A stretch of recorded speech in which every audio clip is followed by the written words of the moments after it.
Isn't this a sports show? Clinton has said, accurately, I might add, on the Facebook page. Almost entirely sports, a show where Josh reads all of his tweets, and I have no counter-argument to that. That is true and fair. Almost entirely. Excuse me. I'm talent. I'm talent, sir. Unhand me. This is Almost Entirely Sports with Joshua Brisco. I am Joshua Brisco, Rudy with the reverse slam, Beard with a judgmental gaze. What's up, Beard? How you doing? I'm here. Take the show with you by listening on the Sports Radio 810 mobile app at 810WHB.com or by searching for Almost Entirely Sports wherever you get your podcasts. Is this the most important thing I could be talking about? Well, I mean, probably not. Debatable. This is Almost Entirely Sports on Sports Radio 810 WHB. Oh, baby! There was a basketball game that happened last night, Rudy Salazar. Did you watch it? Did you happen to see the basketball game that happened last night? Well, I mean, I watched the Bucks and Nets play. Yeah. It was It was a big win by the Nets. It was the one right after that. The Nets and Bucks played, and there was a game. Yeah. Beards is here back again today. Beards, did you? Nuggets Suns. Yeah, man, what the hell? Off at like what the 9. hell? Bucks? And it was a good, entertaining 2.5 quarters, and then they just ended the game for some reason. I still haven't heard anything about why that happened. I'm sorry. So now suddenly I'm seeing what happened here. Frankly, I'm just happy to see you into work today, because I wasn't 100% sure that was going to be the case. Mm-hmm. Welcome in to tonight's Almost Entirely Sports. The hour starting at 8:30. I'm always here. Blame the baseball team, okay? That's not our fault. We're 8:30 to 11 tonight. Damn it, Angels! They're on 8:30 to 11 tonight and tomorrow night as well, as things currently stand. And I am Joshua Brisco. Rudy Salazar back in here. Beard, something's not muted on your side of the glass. That's Beard's McFly back from being off on Friday. No AES yesterday. Beard's mid-season form. New Year, same Beards. If it wasn't made very obvious just yet, if you're not a regular listener to this show, a few details I may need to lay out here for you. Also, we'll have Matt Verderame of FanSided to talk some football with us tonight at 10, a late-night Verderame session. It's a Tuesday. No Seth Kaiser today. He's got some stuff that he's doing that isn't this radio show tonight. So we'll have Seth back presumably next week. But no Seth on the Seth Kaiser Tuesday. In exchange, Matt Verderame of FanSided for the end of the show, and we're going to finally do some shot clock reviews. Boys, my first shot clock, the shot clock bank that I had, I just straight up and deleted. I think, Beards, you said you went and basically just deleted WandaVision. It's still there. I'm debating if I want to delete it or not. Probably. That's exactly my list also. It was a long time ago. It has been a long time since we have updated our shot clock reviews. I love the segment. Hey, the Snyder Cut. That was also on Beards' list. And Beards, I do still want to hear that. Yeah, that one I'm still doing. I remember enough about that. But it's been a minute since we've done this. So we bring back shot clock reviews here in about half an hour from now at the top of the 9 o'clock hour. Matt Verderame at 10. But last night, a basketball game was played. And also tomorrow night during the show, a second basketball game will be played. In Beards, bring in some tea, because tomorrow you're hosting. Because Rudy and I are going to be bad at radio tomorrow. Oh, no, I'm just turning the mics on and just leaving you guys. And we're going to get distracted and it'll be fun. Do we have the rights for the game? Maybe we could play the game and then Mystery Science Theater 3000 it in real time. That would be kind of fun. Yeah, that'd be fun. We don't have rights to the game, no. Oh, okay. No. Well, do you know that? I'm pretty sure. You don't know. I think I accidentally came up with a pretty good idea just then. I mean, yes, that would be great. But the NBA may not like it, but we would. That's and who are we here for? Us or the NBA? Fair. Josh Rosen is on my screen right now. So the NFL Network, I really don't need this to stay here. So the Austin Eckler collection right now, apparently.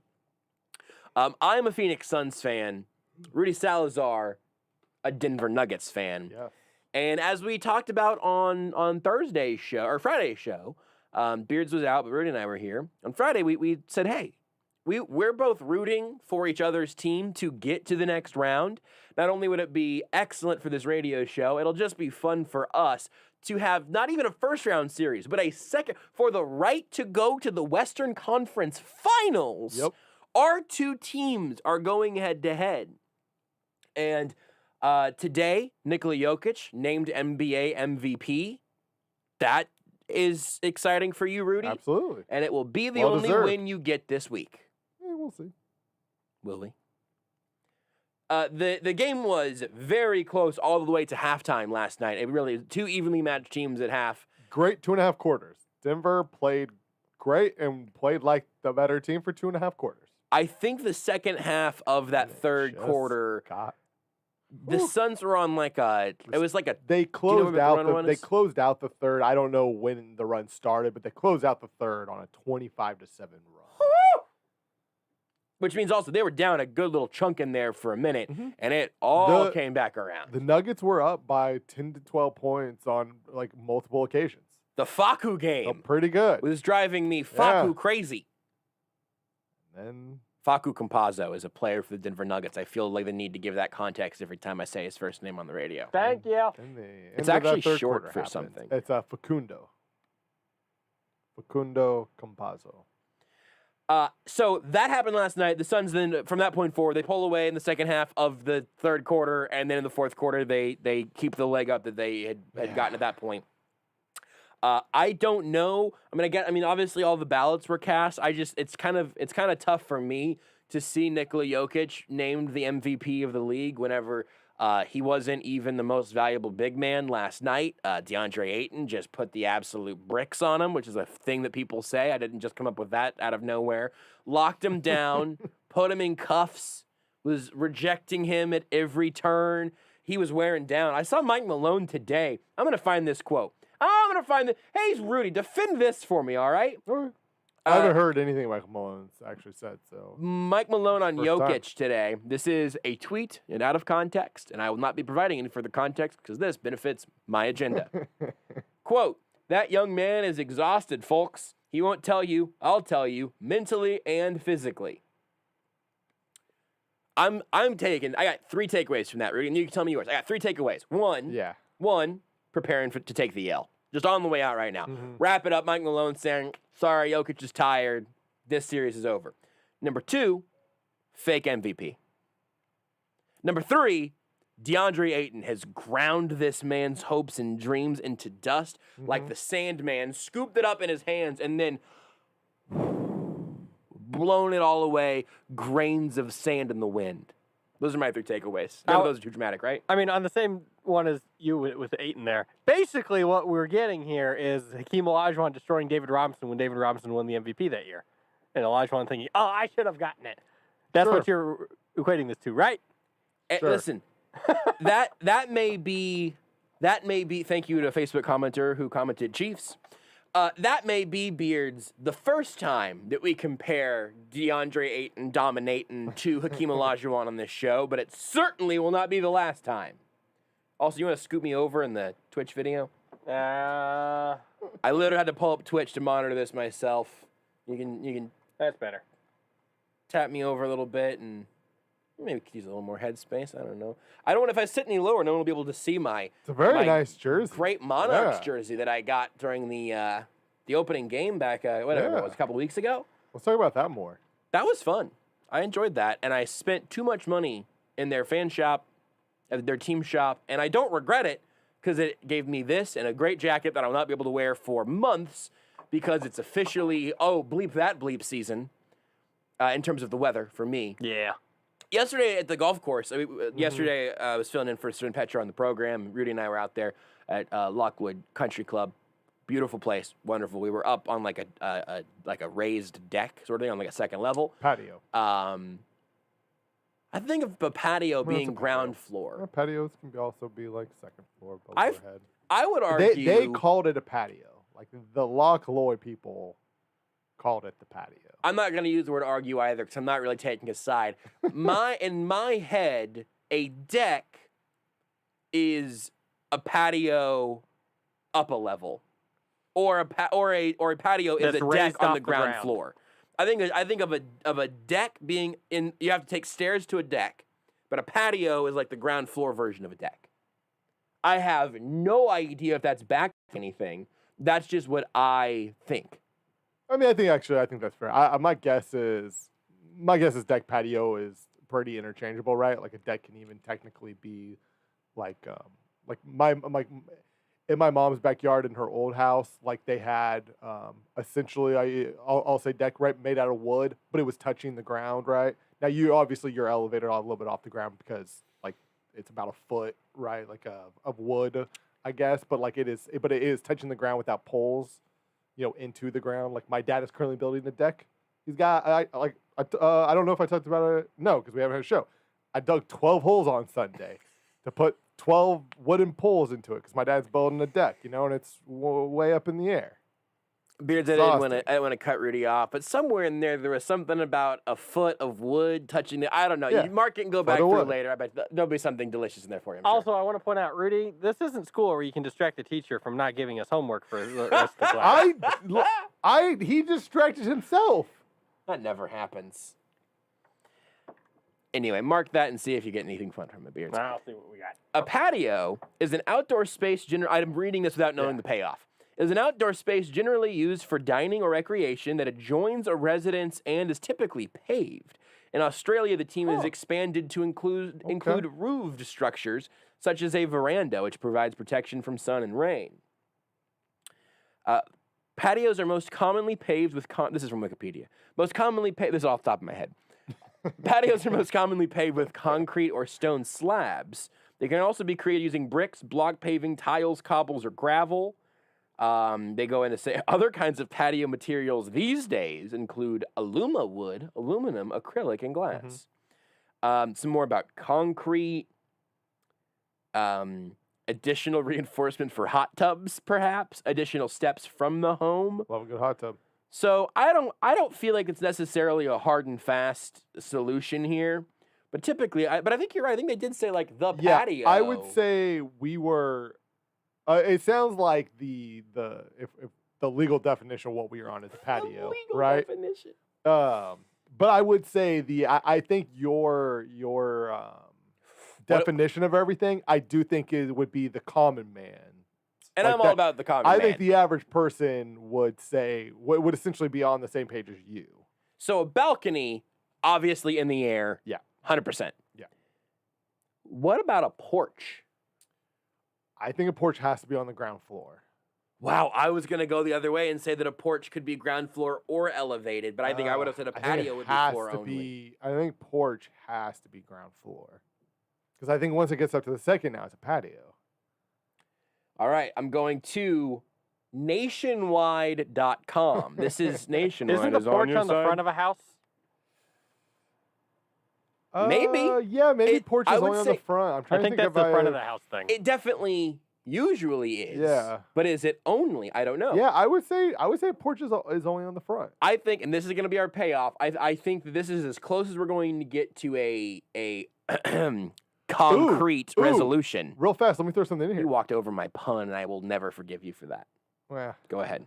A patio, like Beard just says, a porch is always on the front. I think a patio is always on the back.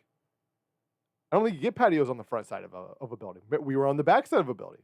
Patio on the back. I think that's probably I don't true. think Porch patios, up front, patio on the back. Yeah. So this is from nationwide.com. I think this is pretty set in stone. A deck is an Not open... as good. It was my second option. I mean, you know. I think Facu it's better, Campazzo is no Jamal Murray, you know? They don't true. Had to go. My first one got taken out by the Nuggets. A deck is an open outdoor porch or platform without a roof that extends from a house. Okay. So a deck cannot be standalone for sure. Yeah. On the other hand, a patio is a paved area situated directly on the ground, which can either be attached or detached from a house. So, patios, by the way, generally less expensive than decks, but the ROI on a new deck edition runs greater than one on a patio, according to Nationwide. Get a deck. So Nationwide, at least in like insurance terms, I think, says patio is on the ground, porch can be, or a deck would be up in the air. Yeah. I mean, that checks out. We got to the I'm fine with bottom of that. this one, you know? I feel like good You on know, us. no arguments here, no complaints. Who says we don't ever stick to our rundown? We had that scheduled in for a 12-minute conversation about decks versus patios. Do you want me to bring this back to Suns Nuggets real quick? I'd love that. Nikola Jokic, when asked what he did this weekend, said he watched Pokemon for 5 hours. What? Did he really? Yep. That's the MVP, folks. I mean, do you not? I mean, Josh, is he not more of your MVP now? Are you telling me you don't like him more? No, I guess we should really give even more credit to DeAndre Ayton. He's just trying to give Jokic some more Pokemon watching time. Ooh. I've had this quote here because I just now saw it too. DeAndre Ayton was basically told, basically Nikola Jokic said in his postgame conference how DeAndre Ayton gave him a lot of trouble, and DeAndre Ayton says, quote, "Wow, he said that? That's lit." Said he loves playing against Jokic, and that's the MVP of the league. And yeah. I'm just happy. Indeed. I'm just happy that I like other NBA players that call Jokic the MVP. Dame, DeAndre Ayton, former Denver Nuggets. Clearly. Former Denver Nuggets? Future Denver Nuggets. Maybe former in a different, timeline, but in this one, future. I really Denver did Nuggets. check out from the NBA whenever the Suns weren't good because I don't remember Dame and DeAndre Ayton and whoever else you said being Nuggets at all. No, listen, man, I'm happy for you and for Jokic and for the Nuggets that they are going to have a meaningful postseason victory, and it's going to be that Jokic was named MVP. I think that's great for you guys. I mean, that was always going to be the best thing that happened to the Nuggets in the postseason because they were always going to. They beat Lillard in a playoff series. Yeah, but it was going to come to an end eventually. Like, we don't have Jamal Murray. You are, just for the record. So tomorrow night, we're going to have almost entirely sports. It starts at 8:30. I think the game tomorrow either starts at 8:30 or 9. I think it starts at 8:30. I think. Now, tip-off will probably get pushed back because the game in front of it. True. Yada, yada, yada. Tomorrow, though, AES is going to include Yes. Rudy trying to crane his neck around to look at the TV that will be on the game in a way that doesn't fully take him out of show range while I am watching it during the show. It's going to be a mess. We're going to have to figure it out when we get there. But right now, Rudy, you are saying that the series with Game 2 tomorrow is over. No, I'm not saying it's over. It's just like I don't think the Nuggets were going to win the NBA championship. So it was always going to end at some point. Let me rephrase that. In a bad situation. Let me rephrase it. Bad for the Nuggets. We have an AES tomorrow that will be opposite this game, and I am saying that the series is already over. I'm saying the series is probably over. So I saw somebody tweet about this. We're getting now dangerously close to actual analysis of this basketball game. So I saw somebody tweeting last night that one of the Nuggets' legitimate actual advantages has been that as the series goes on, they seem to actually figure some stuff out and kind of stabilize a little bit. Hardwood tweeted that out. It would be a bummer for me if the Suns would have lost the game. If the Suns would have lost game 1, I think it probably would have shook the boat a little bit more than what actually happened last night. Fine, Rudy. Believe a little bit. Believe in your Nuggets. Yeah, here's the thing. When I stop believing in them is when things generally go well for them. So I've just got to the problem with last night was I just didn't believe it enough. I just didn't truly believe that the game was over. And that's why the Nuggets didn't make the comeback. But Rudy, whenever you do this, you can't say, can this day get any worse? Because then it will. Trust me, I can always. You can't even do it sarcastically because then it will. I know it can always get worse. Oh, boy, trust me. Human Torch on Twitch. Can somebody give Human Torch a job, please? I want Human Torch to have an illustrious whatever career they want. I want you got this, Human Torch. You're gonna be good. You're gonna be fine here. They're going through various interview processes. It seems best wishes. Best of luck. But Human Torch also don't said, just take the first job offer. Make sure it's a place you like. Human Torch said, I took a 25.3-mile bike ride this afternoon. Nothing better. I can think of, off the top of my head, 100 things. That's kind of what I'm afraid. At least. I was afraid to put a number to it because I was afraid that Beards would try to get me to name 100 things before this our first segment ends. But let me say this. I'm not sure that I can think of 10. I'm going to go for the sake of this happening. Can we come up with 5 things that sound worse than that? I'll give you one. Running 25.3 miles. Yep. That sounds worse. Crawling. let's say I feel like that's basically number one. Because for me, running 25.3 miles would include at least a few miles of crawling, just by default. And by a few, I think it's, at least for me, I'm not insulting you. I'm talking about me here. Yeah. At least 25 of those miles. I think that's about right. Second thing that sounds worse than a 25.3 mile bike ride, having both of my feet sawed off, and that's barely. That's barely, because I bet it feels basically the same by the end. Beard's also wearing a bicycle on his shirt right now. Weird. It's Bicycle Repairman from Monty Python. Can I? What's worse, Rudy? Give me something worse than a 25 mile bike ride. That's worse. Worse. Because that's going to be a Rooting much shorter for the Celtics? list. Yep, that counts. Yep, rooting for the Celtics. Do they have a head coach yet, Beards? They're going to hire Jason Kidd? Their head No, coach. I Their head doubt it. coach lied to their fan base and just like spat in the faces of all Celtics fans when he said he would remain the head coach of the Celtics. He lied, Beards. That's okay. He lied to you. That's fine. Beards, what's worse than a 25 mile bike ride? The Lakers winning the championship. That would have been worse. They would have been worse. Number 5 thing worse than taking a 25.3 mile bike ride, taking a 25.4 mile bike ride. Running 25.3 miles would definitely be worse than biking 25.3 miles. Do you want to tell him, Beard? Did you already say it? That was the first one we said. Gotcha. Sorry, I was trying to find a tweet. It's a good tweet though. Better be. I hope so. Okay, have you seen this? It's Hardwood. Hardwood's tweet from earlier. Perioxum, Yeah, something like that? I like Perioxum. Yes. I think I'm missing a syllable. So it's his tweet from an hour ago is Jokic might be the first player in the awards history who might actually drive the Kia he gets for MVP. That is a good tweet. And like he might be right. He might be right. Good tweet. Also, apparently, there's a chance that whenever the award was announced, the guy who announced the award butchered Jokic's name, Awesome. which is Awesome. great. I would love to hear that course. if we get a chance to.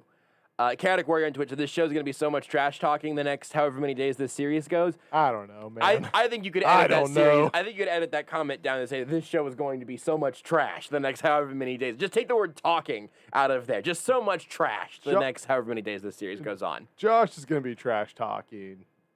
I'm trying to hold on to hope, man. I'm trying. If the Nuggets win tomorrow night in Phoenix when Well, we're then live on the then radio, we're winning in 5.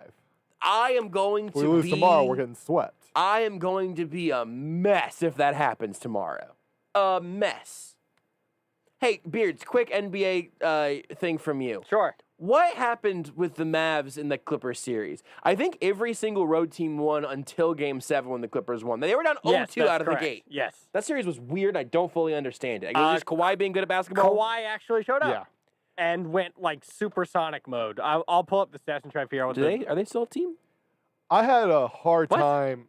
So No, Beards, unfortunately not. The Supersonics. No, they're not. You said he went into That's- supersonic yeah. mode. Yeah. Beards, you can help me. I had a hard He plays time. in LA, right? Not Seattle? That's correct. I had a hard time watching that game because every time I saw the Clippers, like every now and then I just kind of glance up and like I was outside and I'd come in and be like, wait, why are the Spurs on the TV? Just because of the black jerseys. I like those And jerseys. then no, it's not that they're bad. I just kept thinking it was the Spurs. And then I didn't realize that Paul George has the Kawhi haircut now. So every time I saw Paul George, I started getting confused. Is that Kawhi? I don't know who's who anymore. Let's unpack that. Well, it's from the wide angle, right? Like you're not like once you get up close. Did you say the white angle? the wide? Oh. Because once you get up close, then it's clear. Like those two do not look like each other. But when it's the zoomed out angle and you just see like the hair essentially, right? You don't see the number. I was just like, I did not know that Paul George grew out his hair. I thought he still had the buzz cut. So after game, I think it was the white angle. After game 2, Kawhi averaged Definitely the wide. 31 points per game on 65% shooting. It was good. I That's basically saw what happened there. I saw a good chunk of it, either Game 6 or Game 7. I'm not sure it mattered. And I think it was Game 6. And it was just that stretch in the fourth quarter, and the dude just never missed. Also, he played Spurs level defense against Kawhi. Like he He showed is up Kawhi.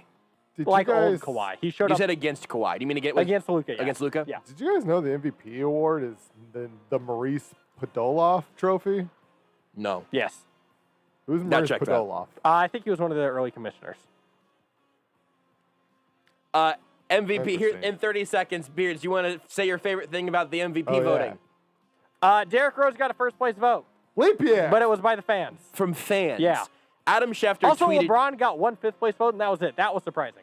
Adam Schefter tweeted out the first-place votes and said, find the one that stands out. And I thought it was Steph Curry, because he's the only one whose team didn't make the playoffs. Fraud! Shot clock reviews are next. You're listening to Almost Entirely Sports with Joshua Brisco on Sports Radio 810 WHB.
Philadelphia 76ers looking to get even in their best of 7 with the Atlanta Hawks, and they again have a cushion up 109-89. Under 7 minutes to go, fourth quarter. Shake Milton has given them a lift with 4 threes off the bench. Joel Embiid, 33 points, 11 rebounds. And again, they're up big fourth quarter, looking to send that back to Atlanta even at a game apiece. Clippers and Jazz, it's game 1 tonight. No Mike Conley, out with the right hamstring strain for the Utah Jazz. LA comes off that 7-game series against the Dallas Mavericks. Nikola Jokic, NBA MVP, first center to claim the honor since Shaq in 2000. NHL, the defending Stanley Cup champions, are again on to the conference finals. Under 10 to go! Teravainen dumps it in! Time winds down! Palato on the fireboards, gives it to Slavin, and it's over! Boy. Another shutout for Andrei Vasilevsky in a series-clinching victory. The Lightning have eliminated the Hurricanes. They win Game 5 2-0. They win the series 4-1, and they are back to the Final Four. 970 WFLA, 2-0 your final. Series in 5. Vasilevsky, the 29-save shutout. Braden Point is 8th of the postseason. How about the Golden Knights and Avalanche? Brandon Saad with 2 seconds left in the opening period has Colorado on the board. After 1, they're up 1-0, looking to grab a 3-2 series edge. Women's College World Series, Florida State hanging on to a 7-4 edge on Oklahoma in the 7th. We're back on Wednesday, and after 2 straight wins for the Clippers, we'll find out if anyone can stop them in the West. Plus, why is one person comparing Donovan Mitchell to a future Hall of Famer? Keyshawn, J. Will, and Zubin on ESPN Radio. You're listening to Almost Entirely Sports. I now have a craving for this wonderful, totally real, not at all artificial synthetic juice product that I don't know that I've had in a decade. And I just kind of want to pound a little Sunny D. While you And don't make that a liner. Too late. With Joshua Brisco And I just kind of want to pound a little Sunny D. on Sports Radio 810 WHB.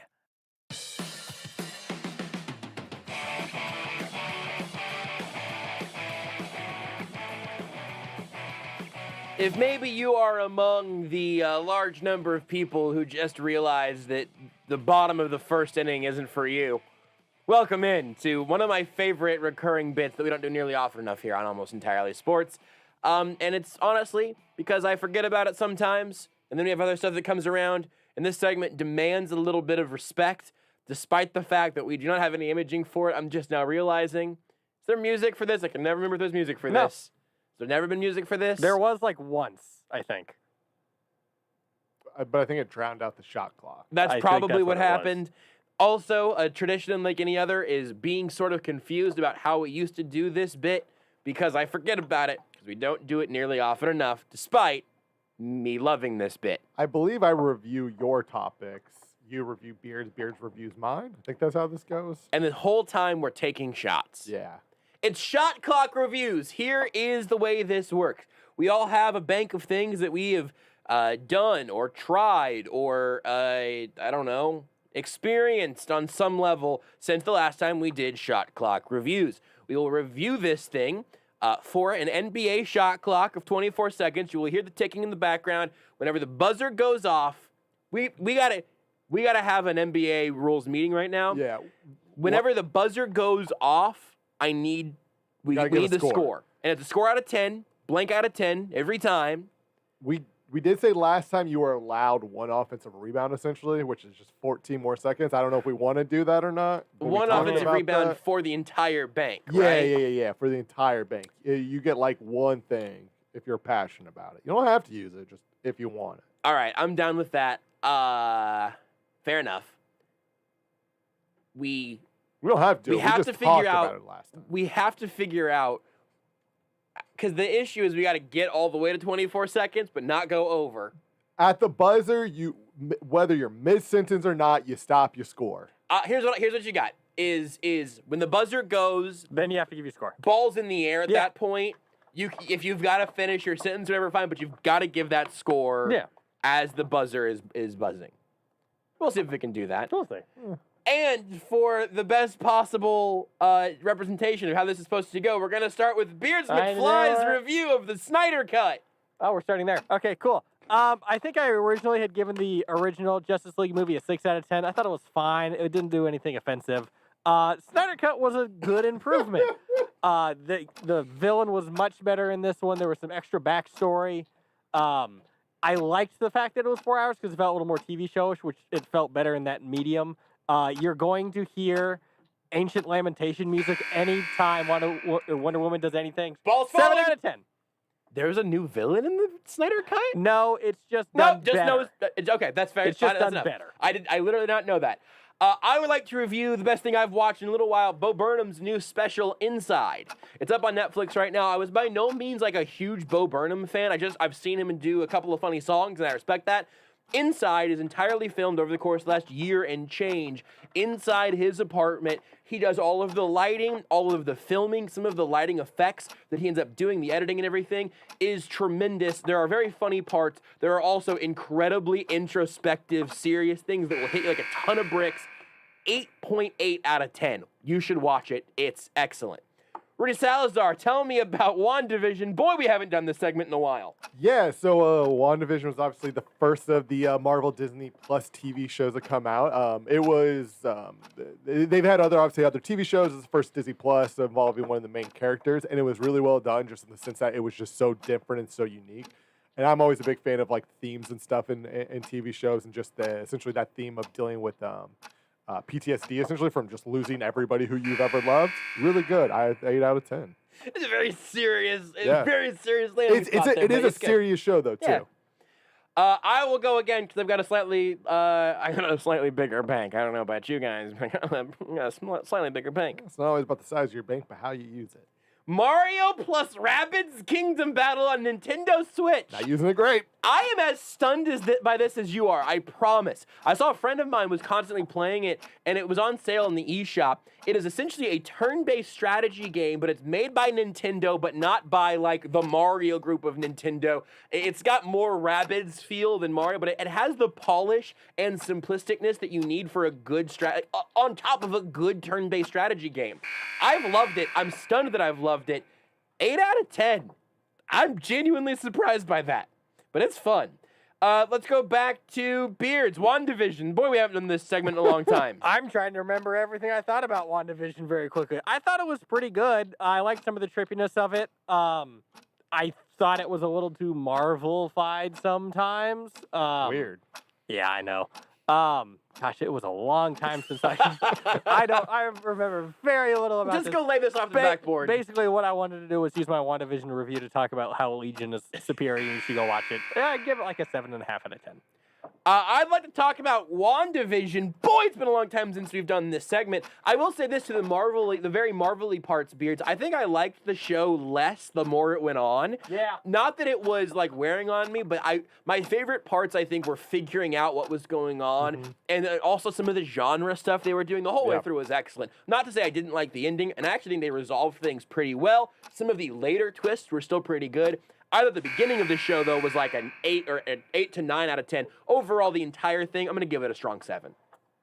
Let's go. Hey, Rudy, I think you're the only one of us who has watched The Falcon and the Winter Soldier. Yeah, Falcon and Winter Soldier, not quite as good, I would say, as WandaVision, but again, another pretty entertaining show. I felt it was really fast watched. The episodes got over way faster than I thought they would, which I always think is a pretty good sign of a pretty entertaining show. And then again, like all the themes of dealing with essentially, racism in their America and PTSD and dealing with the fact that most of these characters were just gone for 5 years and now have to like pick their lives up together. It was a solid 7 out of 10, I'd say. I'm going to go again. I will talk about the new 21 Pilots album, Scaled and Icy. I'm a pretty big 21 Pilots guy. I have been for a very long time. This album is very much a diversion from the norm, something I'm comfortable with artists doing. It kind of goes 80s synth pop influences. There are a couple of points where I think that goes pretty well. Shy Away is a very good song. I like No Chances and Redecorate, the last two songs in the album. It gets a much darker twist. I like it better after listening to it a few times because I think the story that is told gets much heavier, but I haven't gone back to it as much as I wanted to. I'm going to give it a 6 out of 10. Man, that was the Kawhi shot where it was bouncing around on the rim. I'm sorry. Yeah. I hadn't had to actually put a number on it, and honestly, I was more excited about it before it came out than I was That's fine. after. That might be my offensive rebound that I took there as well. I just wanted it to be great. And it's Beards, can you say the F word, please? It was fine. That's what it is.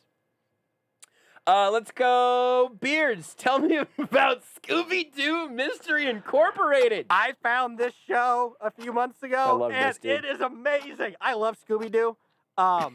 This show does not take itself seriously at all. It's very self-referential. It doesn't care. Fred is my favorite now because all he does is care about traps, and he does not notice that Daphne likes him because all he does is care about traps. It's wonderful. I love it. It is like an 8.5 out of 10 so far. Can I ask? So is this like Nope. a new animated Nope. TV show? It aired for It 2 seasons from 2010 through 2013. Yeah. Okay. That's exactly I that was my enjoy first the hell out question. of this show, though. That was my absolute first question there too, Rudy. That's why I interrupted you for it because I was like, is this Yeah. this new? Breaking news. Oh. I know. I'm sorry, Beard. Yeah, this is. I know you got a lot of buttons over there. Michael Porter Jr.'s back should be good to go for game 2. I didn't know he heard it, but apparently it was. I didn't either. Oh Wow. boy, I don't want. Anytime I see an injury report that includes, if it includes Michael Porter Jr., not a big deal. If it includes Michael Porter Jr. back, I just feel my gut just. That's terrifying. Also, they say Will Barn hamstring could return to court. He's not returning. And if he does, it's Anthony Davis returning. Like we don't. He's done. And by Anthony Davis returning, you mean Will Barn. but by saying it'll be like Anthony Davis returning, yeah, you mean coming back and then getting absolutely sunned by the Suns. And just like grabbing your groin hamstring area because you're clearly in pain. Rudy, tell me about the video game Cozy Grove. Yeah, so weirdly enough, it's a very cozy game. It is a game it's a little bit like Animal Crossing, a little bit of a kind of daily sim life, except the one thing I like about it, I kind of appreciate is they do kind of put a cap on how much you can play in a day. Some of it is, or at least advance the storyline in a day. So some of it's 30 minutes, some of it's an hour. You can play it as much as you want. There's stuff you can do, but as far as advancing the story, you really only get 30 minutes to an hour. Offensive rebound. And basically, what you're doing is Offensive rebound. You are trying to solve you're on an island full of a bunch of bear ghosts and their spirits, and you're basically trying to resolve them and help them come to terms with their death and life and grief, and it's just very pleasant. It is I would say a 7.5 to 8 out of 10. So here's my new idea. Here's my new suggestion mid-segment. Rudy and I have already blown it for us, so Beards, you can keep this for yourself if you want. Okay. Our one that we get to break the glass for is a brick shot recovered by the defense. They gain full possession. Oh, we get wrestled that. the ball So you get back another away. 24? So we get the full 24. second shot clock. I feel like that's easy because we obviously don't have a 14-second shot clock for Beers to play. That's right. And that way he can just click on the 24-second. works for You can That's just loop smart. it. Yeah. All right, there's the thing. I played a little bit of Cozy Grove, and I enjoyed it. It's That's just not a full review, though. it's just a very pleasant game to pick up for 30 minutes to an hour every day, 2, 3. Like I haven't played it in a week, and I feel fine with it. Now, definitely 2 full shot clocks. I'd like to talk about the Stardew Valley expansion. Ooh. It's been out for a little while. It's been out even on Switch, which was where I play it for gotta a play little this while game. still. Stardew is great. This basically takes another game and drops it on top of Stardew Valley. Like, it is really an expansion pack. It is a full DLC for another branch of the game. I have found myself running into a couple of the tougher parts of it, which isn't what I really play Stardew Valley for, but it was an excuse to play more Stardew again, and I've played it non-obsessively, but very much enjoyed it. The expansion itself, 8 out of 10. Can I add one quick thing? Everybody Sure. just go find a YouTube video of just the opening minute. And that letter that essentially you read from your grandpa is no video game has ever hit me like that letter did. Yeah. The opening Stardew has a little bit of maybe some opening scene from Up vibes, maybe a little bit, but it's in a video game. It's a great game, man. I love it. Somebody in the Hawks Sixers game is standing at half court or standing up from their seat on the sideline, facing the rest of the fans, holding up a 76ers towel. I thought he was gonna do something. I thought it was gonna be profane, or that he was about to run on the court or something, or maybe he was blocking something from view very poorly, and then the camera just cut away. I just sort of thought maybe something was going to happen there, and I was wrong. Beards, I would like your review of what is Banshee? Banshee is a show that came out a few years ago. It's on HBO right now. It's about this guy that a criminal that gets out of jail, and he ends up I've seen the show. He ends up impersonating a sheriff in a small town. So he's dealing with the local criminality while also dealing with people in his past. It's pretty good. I've only seen the first season so far. The acting's good, story's pretty good. It suffers sometimes from Jason Bourne shaky cam, which is not my favorite, but it's not as bad as some of the Jason Bourne shaky cam stuff. First season, pretty good, 8 out of 10. I'm still watching. I watched the show live. It was a. How does it end? It was a Cinemax original show. Yeah. Yeah. Huh. So I saw the show But yeah, it's on HBO live as it happened. It's a good, entertaining show. The guy that plays Homelander in Hit it again. in The You're Boys. this word offensive rear. No. This isn't my offensive. It's You're still talking, You're still Beard. talking. the guy that plays Homelander in The Boys is the main character of this show. That was all. What? Yeah. What did you? I didn't. The guy- You spoke that in cursive. The guy that plays Homelander in The Boys TV show What? is the main character of this show. Is home? I just pulled The it show up. Is Homelander? Homeland? Is Homelander dirty Captain America? essentially. He's bad Superman. Are you talking about the Okay. show Homeland? No, he's talking No. about from The Boys, the superhero show. Apparently, there's a On character named Amazon. Homelander. Yes. But neither of us have seen the show. It's excellent. You should watch it. It's on I Amazon. think The Boys is a movie. No. What? No, The Boys is an Amazon original series about superheroes. Not to be confused with Beards' other favorite TV that show, the- which is Legion. Is that the one that Netflix just canceled? No. Gotcha. Which one? The What are you Netflix talking just- about? Jupiter Legacy. It's Netflix's Netflix original superhero show that they canceled it right after one season. No, The Boys is awesome and everybody loves it. Sounds like it. No, Sounds they like it. don't. Sounds like I it. wanna Sounds like talk all the about boys Great love it, British Beard. Baking Show. God, this show is so good. If you like any sort of Thank the you. baking competition shows or cooking competition shows, something like Chopped maybe, but you think, I just wish everybody wasn't such a bleep hole all the time, just watch this. Girlfriend Renee and I have gotten to a point where we've gotten through a significant number of seasons of this show. We're just like, hey, do you want to watch anything important, or do you want to just enjoy some British people making really good baked goods and then being judged relatively kindly on them with some extra tension? It's so good. 9 out of 10. It doesn't sound like British. Maybe I'm just thinking of Simon Cowell, right? I'm just thinking all British people are like Simon Cowell. But Right. It doesn't feel like a British Paul show. Hollywood is very much not Yeah. Simon Cowell here. It's just such a good show. It's just excellent. Rudy, tell me about the PS5 launch game, Astro's Playroom. Yeah, so it's actually been a while since I've had a chance to play my PlayStation 5, which is it's just a life problem. But when I finally got a chance to sit down and play it, I wanted to go through. I have a couple games, so I wanted to go through the actual the launch game, Astro's Playroom, which is kind of like an homage to the PlayStation's history, and it's got a bunch of little souvenirs. It shows you how to really use the controller, and obviously everything that the PlayStation 5 can do in a very easy, simple game that takes 3 hours to beat. It's enjoyable. It's a nice homage to the history of Sony PlayStation. It's a solid 7 out of 10. Can I get you to go back to back? Because I very much want to know how you feel about the PS5 controller. Yeah, so it is obviously it feels better than any PlayStation controller has felt as far as the ergonomical. It is much more like essentially like an Xbox controller now in that degree. The thing that's different though is it has trigger. The triggers are what is the word? Resistant. Trigger resistant. Yes, haptic. Yes. So in some of the games, not every game utilize this fully. You pull it halfway down, it does one feature. You pull it all the way down, it does another feature. It is a good controller. 8 out of 10. Beards, tell me about the Mighty Ducks Game Changers. I loved the Mighty Ducks when I was a kid. I was very excited for the show. It starts off pretty strong. It has some of the good nostalgia stuff, but then as it goes on, it has too much nostalgia sometimes. I rewatched the Mighty Ducks movies recently as well, and I noticed there's less hockey in this, and it's more just hockey montage with stuff going on around it. It also, listen, the original Mighty Ducks, it did not play. I'm using my offensive rebound here. Hold on, I got the ball. Oh, it's thank my you. ball now. Here you go. Listen, the original Mighty Ducks movies did not follow the rules of hockey exactly right down the nose all the time, and we understood that, and we still liked it. Sometimes in this show, they do some really dumb stuff. Also, I love the fact that Gordon Bombay's in this. I just don't like his role in this, and I wish it had been Charlie Conway character in that role instead. But anyway, 6.5 out of 10. It's pretty solid. I would like to talk about Mario Kart 8 on the Switch. I just didn't buy this game until really recently, and between it and Mario Rabbids Kingdom Battle and a little bit of Stardew, A lot of Mario. that's pretty much all that I've played.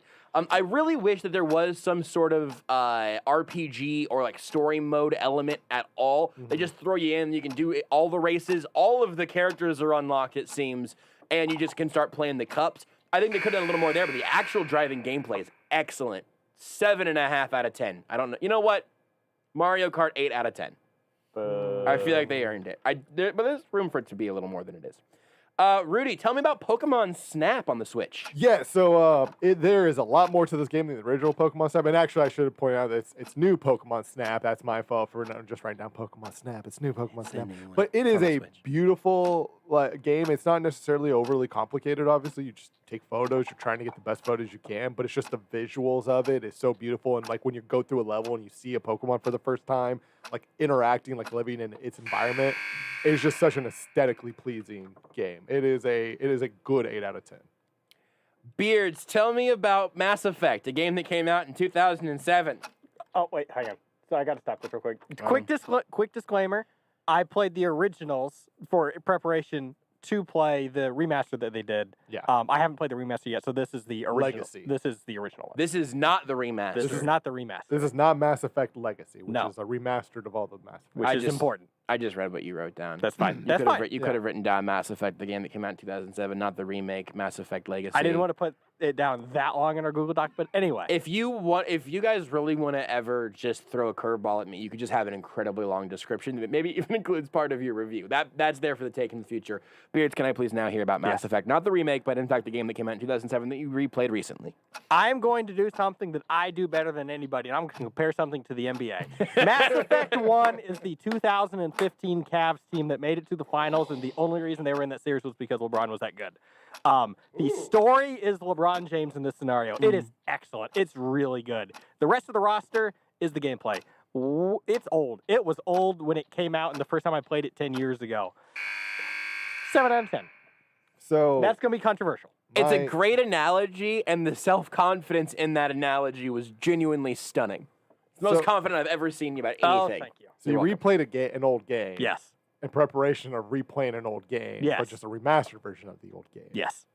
It's been a while since I played them. I want to play them again. And his criticism was that it's old. Man, it was But old you when it can came play out. them. But you can play them again. Yeah, why don't you play the But just remaster? in the it wasn't out yet. remastered. It wasn't out at the time. But And I I mean, just really but I wanted just to mean play it is now. I know, but I haven't bought it yet. I think that's, given how long it's been since we've done Shot Clock reviews, Yeah, it's I'm just. going to give you that one. I guess then this is just a me thing where I personally have been like, I'm not going to replay these games because the new better version of these games is coming out. I'll just wait till that comes But out. then I'm going to do a different playthrough with different stuff. I would like to give a review. I think I may have actually talked about Monty Python and The Life of Brian already. I'm not sure, but I also would like to talk about Monty Python and the Holy Grail. I'm going to talk about both of those two together. I watched Life of Brian because I didn't like it very much. I know, you told me. Okay. Monty Python and the disappointed in Holy you. Grail was excellent. It was everything that I expected it to be. Life of Brian, for some reason, man, it just didn't hit. It just didn't hit me, like, at all. And I honestly, this isn't even a review. It's just me being sort of publicly ashamed and publicly confused. Well, that Life of Brian for me was like a 4 out of 10. Holy Grail was like a 7 out of 10. Oh. 8 out of 10? Mario Kart 8 out of 10. On both of those. I know. I've I never know. seen any Monty Python. How dare you? It's not really my thing.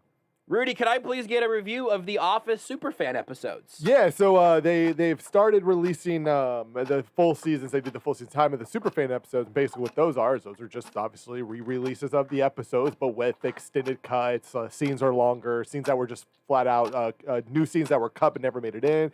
But it is fun rewatching like a show, obviously that I've rewatched a million times. But then seeing like scenes be extended and seeing what clearly the original run of the scene was, and what the intendedness of the scene was. It is a good 7 out of 10. Like with the additional content. Yeah. sure. Yes, Cool. it's not life changing by any means. You're not necessarily missing out on the greatest thing ever, but like it's entertaining. I'm just going to tell you guys I'm taking the late seasons of Arrested Development off the Google Doc because I straight up cannot remember anything that I thought I wanted to say about them. That's fine. A little disappointing, as my guess. I mean, they definitely weren't very good for the most part, and then I think it kind of got back together late. I'm also not sure if we actually finished the series or not. I still can't get past 4, so. Yeah, I think that's the one that is Not a real rough. fan of Beards. Yeah. Beards, please tell me about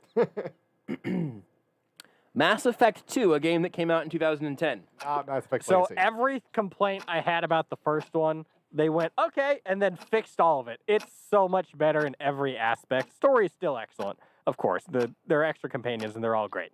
The gameplay is so much better. It still feels good now. It is an excellent, excellent game. I love it to death. And you know what? It's a 10 out of 10 game. Wow! You heard me. All the DLC is my also excellent. God. There's one that I don't care about, and we don't talk about it. Well, it can't be a 10 out of 10. The game itself, though, is excellent. I have a- DLC is just extra I stuff. mean, DLC is the game. Point of order question. Yes. So, what were you working up to play? Legacy. Which is all three of them remastered. But you haven't played that yet. No.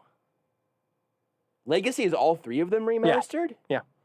Yep. I don't think I knew that. Mhm. So okay. I Got replayed it. the entire series because I wanted to replay the entire series. As of right now, I have no reason to believe that you played Mass Effect 3, Beards. I have no reason to expect that at this moment. Rudy, could I please get a shot clock review of Avs Golden Knights Game 5? Yeah, it'd be a lot better. I thought it looked like we had a great shot to go. We're winning 1-0. Avs up 1-0. It's just they had a great look to make this 2-0, and I'm just very worried about, like, the Golden Knights have just played much better than the Avs have. Really, in games 2, 3, and 4. Avs are outplaying the Golden Knights, though, today, which has me feeling good. But I need a multi-goal lead before I'm going to feel that comfortable. But, hey, Avs in 6. We're going to beat the Lightning in the finals. Here we go. 9 out of 10.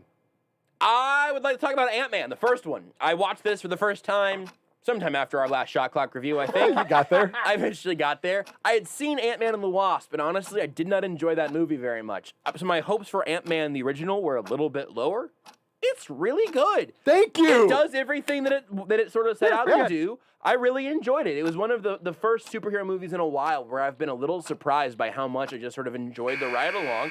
I'm going to give it a strong 7.5 out of 10. I enjoyed it. It's a I good think that movie gets too much hate. Like, it's definitely The like, first one does, you think? yeah, because Oh, it's wow. definitely like lower scale, obviously, of Marvel movies in whole, because they're just some really good movies. Well, it's also But 'cause he's an it's ant. not- Man.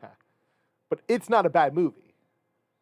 Sorry, Beard. The one that I watched, she got bit by an ant and then turned into an ant. Did I Man watch Ant? Did I watch the wrong one? You watched Man Ant? I must have watched Man Ant. I knew I shouldn't have been trying to download it from those sketchy internet websites. Paul Giamatti. Beards, Yeah. give me what? What's Paul Giamatti's involvement? I was just he's Paul. he It's is just he's Man. excellent. I watched I just something. like the name was funny. I watched something with Paul Giamatti recently that I'm not going to explain right now, but is Was it Billions? no. Good TV show. Let's go. Yes. Beard. Yeah. Yeah. That's me. I'm gonna go again. Oh, Nope. that's not me. Let's go, Beards. Oh, okay. Rudy. Nikola Jokic winning MVP. That's not me. This is what everybody throughout the year, there was just constantly people trying to be like, hey, this is why Embiid should be the MVP. This is why Chris Paul should be, and just constantly naming other people. When nobody just wanted to accept and admit the player who is the best from start to finish, who is there for every game, who's just been great. Nikola Jokic. And the MVP voting showed it. He won in a bleeping landslide. I don't care about shot clock timers. 10 out of 10. Turnover. Turnover with that MVP award, though. Much like Nikola Jokic, Beards, Rudy really just makes all of his money getting pretty cheap and easy offensive rebounds and laying it back in. They may look cheap and easy because he just dominated the offensive glass. He's definitely It's not. positioning. I It's listen. all I about watched. the positioning. I watched the game last night, and I did not see him dominating Oh. at all. Well, listen, when Yeah, you take that's up fair. the whole Dominate. when you Here's take up the the whole thing. circle underneath the basket, Dominating. I can't. I want to retort. Taking up the whole. But he was circle. good. Taking up the whole circle under the basket is a very funny visual. thank you. He was good. Aiden was good. Aiden was really, really good. And I'm terrified of Mikal Bridges. I have nightmares of Mikal Bridges. And it's weird. It is. It's Right? actually weird I was by you. legitimately more scared when Mikal Bridges had the basketball than I was with Chris Paul, at least until the fourth quarter. It's good to know that in that third quarter break, at the end of the third quarter, Chris Paul got healthy. Yeah, he got it is- horse steroid It shot is, into that it shoulder. is in the weird third quarter. that was the timing of it all. I thought Yeah. it might be in between games, Nope. but no, just in between the third and fourth quarter, Chris Paul got healthy. I'm terrified of Mikal Bridges, man. And I want the Nuggets to give him the Supermax. I want the Nuggets to trade for Mikal Bridges He's gonna and get be a lot like, of money. here's $300 million. I would like to talk about the remastered Spyro trilogy. This actually came out a long time ago. I played it relatively recently before I found the ever-loving arms of Mario plus Rabbids Kingdom Battle. And I replayed the first game. It was a franchise. It was one of my first forays into the video game world. Yeah. And so the nostalgia of it was very real, and the gameplay was pretty fun. I had a good day of I just played it for like 2 hours on a Saturday or something. And I really enjoyed it. Mm-hmm. I also haven't dipped back into it. I think it's a good nostalgia trip, but I'm not sure it's ever going to really hook me for an extended period of time. So I'm going to give it a 7 out of 10. All of our reviews are relatively high, but it makes sense when you think about that we don't review that many things we don't like. We generally Do want you to want talk me to read about. something that I don't like? I can pull that out real quick. Yeah, I mean, if you got something. Is it on the Google Doc? It wasn't, no. Okay, yeah, I think we Go should do for that it. more often. Yes, Yeah. Beards. Beards, review Yeah. the thing that you didn't like very much. So, Rebecca is a big horror movie fan, and she's been watching the Conjuring Hey, movie cut that real quick. Just you can restart your clock in a second. Yeah. Sorry, Yeah. You guys, when are you guys getting married? End of the month. This is a really bad time for you to give your fiance a 2 out of 10 review. I just want to tell you right now, No, as, don't worry, as your she's friend, safe. She's safe. as your friend, I just want to make sure that right now you're not about to do a shot clock review of your fiance. She doesn't listen. It's okay. Oh, I can't wait to shot clock review Beard's wedding. Oh my God, we're gonna get the shot clock review Beards' wedding. Oh, I'm writing it down right now because Yeah. we're probably not gonna do shot clock reviews until then. But I am making a note. I'm making the note that I'm shot clock reviewing his wedding and the reception. I mean, Like there's multiple. here's the multitudes thing. here. And the Beards- Beards, you can do those two plus the honeymoon. okay, so It'd be weird if we shot clock reviewed his honeymoon because I assume I we just won't think be there. I think the most important thing there is that you think the Beards can get that done in 24 seconds. Funny. Mark it, Beards. Mark it, you coward. That deserves to be a liner, and you know it. You know that deserves to be a It liner. has been marked. Are you going straight to like honeymoon / vacation immediately after the wedding? We leave the next day, yeah. Okay, so you're not gonna be back. I'm looking at the It's not gonna be back to calendar. like July 3rd, I think. or I got July you. I got 4th, the I think. 7th. 7th, I yeah. think that's about right. I've got it down in a Google. It's like a calendar. Wednesday. We might Beards shortly after your wedding, and this is so intrusive. This is so intrusive, and I am Yeah. so mad at myself for even saying this. But we're gonna have to call you for a brief conversation at some point. Oh, yeah. Listen, and I want you to pick as convenient a time for you as possible, because I don't want to end up anywhere we're not supposed to be. But I am warning you for that. Sorry. Okay. Tangent deserved. Beard's shot clock review of something you don't like very much. So, Rebecca's a big horror movie fan. She's been watching the Conjuring movies recently to get up for the next one or whatever. And so one of the ones was Annabelle Comes Home. Now, I am not a horror movie fan. Nope. I was sitting on the Love couch 'em. next door playing Shadow of War, Shadow of Mordor, while doing this. So I was watching out of the corner of my eye. Man, that was a dumb movie. Man, Babysitter's Friend. Babysitter's Friend was a real moron. Like a real moron. Rebound. Just to give yourself. Just give it again. Keep it going. Doing everything she wasn't supposed to do and being told obvious things. Hey, don't go into the basement where all the creepy possessed things are and let anything out. And what does she do? Okay, I'm going to go down to the basement where all the creepy possessed things are and let things out. And then it's just like an hour and a half of screaming. And it's really slow and it was dumb. And it was like a 4 out of 10. Maybe a 3 out of 10. Do you know what I would It do if wasn't someone that said, great. "Don't go into the basement where all the possessed I things wouldn't are"? be doing that. I wouldn't. I think I go into the basement. Yeah! Don't ever take me anywhere haunted with you, Rudy. I don't want to be there. It's a dumb movie. I've got Beards. You got one more. Yep. Rudy, you got Yes, I have one more. Yeah. I got one more. Okay, let's go. I'm gonna go this What else does direction. Beards have? It's down there. I'm gonna give you one more. Here's Oh, mine. yeah. I'm gonna give you a shot clock review of the TV show New Girl. I'm rewatching it. The first time that I watched it, I was in a very fragile place for a summer. I think it might have been my freshman of college summer, and Yeah. I literally, someone was like, "You should watch New Girl." And I was like, "I don't know." And I watched the pilot, and the whole series was over 3 weeks later. Actually, it wasn't over because it was still airing at the time, but everything that was on like Netflix, I went and found the rest of the series somewhere else. On a rewatch now with girlfriend Renee, show still kicks ass. Yeah. Such a good show. So good. Especially if you're like playing a video game in handheld mode or whatever, that ball's still hanging in the air. 9 out of 10 if you're watching it casually. 7.5 out of 10 if you're watching it intently. I've only been watching it casually. Perfect background show. Perfect. Beards, I would Yes. like a review from you Okay. of Mass Effect 3, a game that came out in 2012. Is this Legacy? It is not. So I don't know who needs to hear this out there, but I know that they're out there. Do not let the last 5 minutes of this game ruin the rest of it for you. Oof. It is a damn masterpiece up until that point. Combat and gameplay is better than any of the other ones it's been. Story is still excellent. The atmosphere is incredible. DLC is excellent. It is just that last 5 minutes that's still, it's not great, but don't let it ruin the rest of it for you. It's a 9.5 out of 10. The last I've- 5 minutes blow it for people? That Yeah. stinks. I've never played the game, but that might be the only like positive things I've ever heard about Mass Effect 3. Really? I've never heard anything good about Mass Effect 3. No. Everybody, basically, I've never heard anything everybody good about agrees. the entirety. Now I have not. Now again, let me put this out. I've only heard like maybe 5 people talk about Mass Effect 3, and you're one of them. So it's not like it's a big group of people. I've just in that very small group, you're the first person to say something good about. The Mass general Effect 3. consensus is the ending was not good, and the rest of the game is incredible, is the way I would put it. The ending was not great. They ended up when it came out originally, the backlash was so bad to the original ending that they actually redid part of it and put it out as a free DLC. Jeez, no Yeah. kidding. IGN gave it 9.5 out of 10. Oh, okay. Metacritic has it like an 89%. I don't have a It's- dog in it's this a- fight. If I could curse, User score says 6 out of 10 out of 6,904 reviews. Nice. right, like I said, do not let the last 5 minutes ruin it for you. Sure. It is unbelievably good. I kind of want to know what the ending is. Do you want? I kind of want the No. ending to ruin it for me to a degree, just because like I just want that experience. I want to feel that anger. Like, it's not that bad.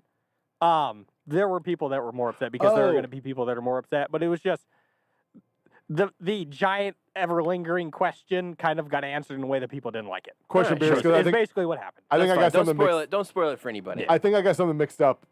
Mass Effect 3 and Mass Effect Andromeda are 2 different games, correct? Yes. Okay, it's Do you- Andromeda that what I was talking about was Andromeda, not Did you play 3. Mass Effect Andromeda, Beards? I did. What year did that come out? 2017? Beards, it turns out you got one more Oh, review yeah, for that's Mass fine. Effect Andromeda, a game that came So out yeah, in I 2017. take back everything I said about Mass Effect 3. Okay. After playing Mass Effect 1 through 3 again, I started playing up that one again.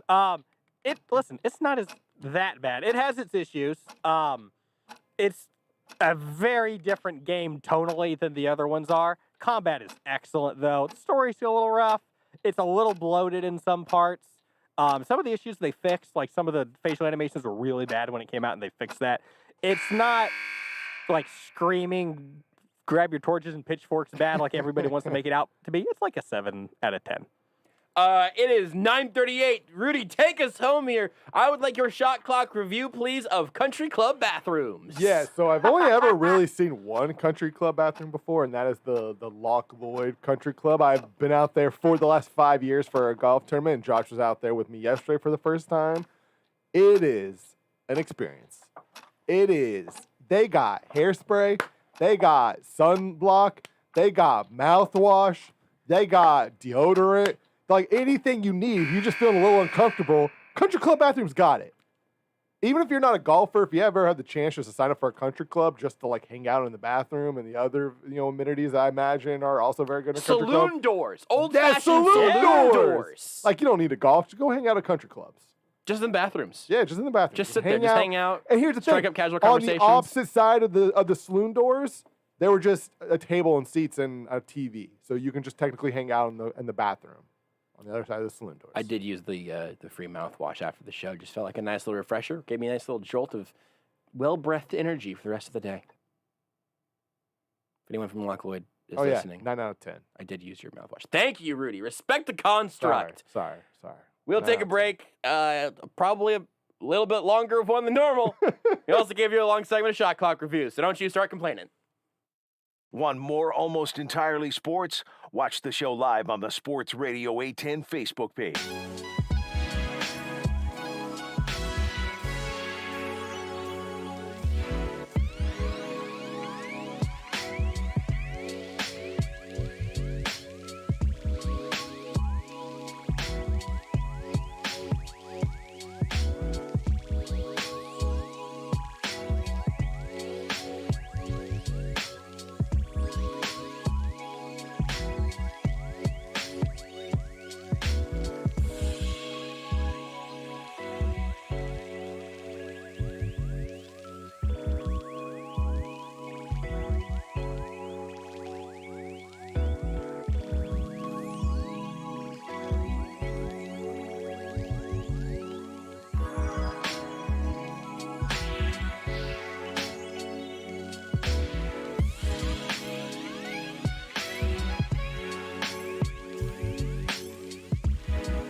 This is Almost Entirely Sports with Joshua Brisco. Listen, as much as Beards is afraid of getting in trouble around anything political, Beards also was almost like a history teacher, so we might have gotten a little something out of him there. True.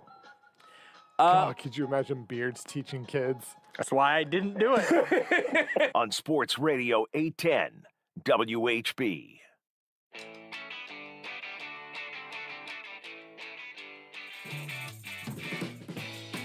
That commercial break was so long that I forgot what Beard said might be a topic whenever we got back.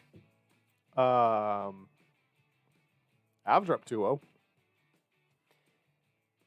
Beards, I think it was something Mass Effect related. We don't have to keep doing Mass Effect. I'm just scrolling on the website now thinking that I'm a little bit tempted, but now that I have fully had explained to me what it's not Legacy, it's Legendary Edition. There we go. Now that Legendary Edition's on my radar, Get it. I'm sort of tempted. Get it. Try out the They're Legacy short. edition. They're reasonably short games. I'll get it when they put it on Switch. Don't you have a gaming computer?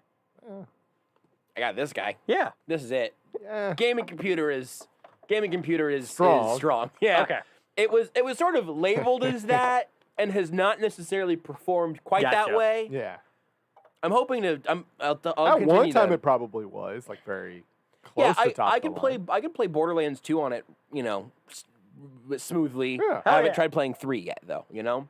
I also, man, I don't know why. This is a weird little quadrant of my like video game brain, but I just am so much slower to play games on my PC than I am on Switch. Yeah. Because Well, partly you can I take sit Switch on the with me, couch. but it's that. It's that Yeah. I already spend so much time of my life sitting in my office chair and looking at this computer screen. And it's almost always work-based. I don't even like watching, like whenever, God, by the way, the bleeping Royals are so hard to literally watch, literally and figuratively. Yeah. But like, they're literally so difficult to watch. To get on your screen of choice. To get on a screen functionally, it's ridiculously difficult. Where my workaround for the MLB app has had some hiccups in it now. It's just it all stinks. But like, I don't like setting up. I love my setup for work, but I don't want that to also be my like leisure setup. And so I'm way more likely to go play the Switch on the TV in the basement or have it handheld mode and watch the Great British Bake Off. You know? I really enjoy my PlayStation 5, and I'm one thing I really want to do is get the headsets, and you can do this with any of them, but I do want to get the PlayStation 5 one that has the 3D audio, because especially some of the new games have that 3D audio thing. Yeah. But what's really cool is, and I've tried it out with the headphones, and I mean this isn't necessarily anything like crazy or new, but it's just I can plug the headset into the controller, especially if my roommate's sleeping or working, and now all the sound is just going through the headset. Yeah, right? that's great. And now the nice thing I think about if you get the PS5 ones, it can connect to the. I don't have to directly plug it into the controller. It connects through Bluetooth to the system, and that way it just. But there's something about the Switch and just being able to take it just anywhere. Even if it's 4 feet from the couch, or from the like, TV it's to the just- couch. It's gotten to the point where it's so hard for me to play games that aren't on the Switch. Yeah, it's because weird. I need that kind of versatility to a degree, right? I need Yeah. that ability. Now there are times where I'm laying in bed and I have it docked and I'm playing it like a normal console, but it's like I was here an hour before the show playing it in the office, Yeah. you know, because it's just like having that The versatility, Oh. the portability. portability. That's yeah. what I was wanting. Yeah, like it's so nice. And I have a gaming laptop that handles games great. That like when I play old PlayStation 2 games on it, like look visually stunning compared to like what PlayStation 2 games should look. But again, it's just like I have to sit at a desk to do that. Like I can't just go anywhere like I can with my Switch. I need Very a point nice. of order from something from the first hour that I'd like to correct here. Michael Porter Jr. is questionable for the game tomorrow with lower Well- back tightness. He was added to the injury report sometime today. Gotcha. Lower back tightness. Well, the update, questionable. the current update was, quote, he is good to go for game 2. Speaking about the Nuggets, though, I think I meant to bring this up to both you and Beards, and my guess is Beards knows this. You maybe know this. Have you ever seen, like, you know how, like, obviously when a draft is going on, and this happens throughout various drafts, so sometimes later in the draft you go to a commercial. And so you don't necessarily, like, right, first round you see This the is something breakdown. Jokic related that I It saw is. today, but I did not fully process this It information. is. So, like, I'm you know, here like for in it. the first round, you see the breakdown of every player, right? Mm-hmm. And like in the NFL, you see that probably for all the second and third round picks, especially you get to day 3. Yeah, Picks are they don't happening. announce picks. Picks are happening during commercials, right? Like, And they're talking to Mel Kiper. Yeah. It's kind of the same one with the NBA. First round, you're breaking down everything, right? And maybe even early second round. But as you get into the farther into that second round, Once it gets like 45, you're missing stuff. Have you? I'll retweet the video so that you can see it, and it's also great because a sponsor has jumped in on it. Oh, excellent! I just retweeted it. Yes, I see this. And as Nikola Jokic is being drafted, a Taco Bell commercial is happening, and the whole thing is just about it's a burrito of some sort. I forget which burrito. I'm going through it, so I should know in a second. They're never. Oh, it's the quesarito. I was gonna say I saw quesarito trending today. The new quesarito. So by the way, not a good food item. Go ahead, Rudy. So your current NBA MVP, when his pick was announced, a Taco Bell quesarito commercial was playing on ESPN, and not even just that. So the commercial is playing, and current selection, and then this lady holds a burrito in front of a quesadilla. Yep. And then it morphs into a quesarito. She takes a bite. Nikola Jokic's name comes up. His name is still just sitting there while someone in this commercial, presumably a chef of some sort, picks up a burrito that is not fully closed at the end, by the way, picks up a burrito, sits it on top of a tortilla covered in shredded melted cheese, rolls that sucker up, and then it shifts to Jokic's stats from Serbia. Yep. And Taco Bell getting in on this action, like he's the number one pick in our books. Like that's just like if Taco Bell and Nikola Jokic don't have some sort of deal this offseason, like Taco Bell, you're just doing it wrong. Also, you have to throw. Oh, he's the perfect image for you. He's the perfect image for you.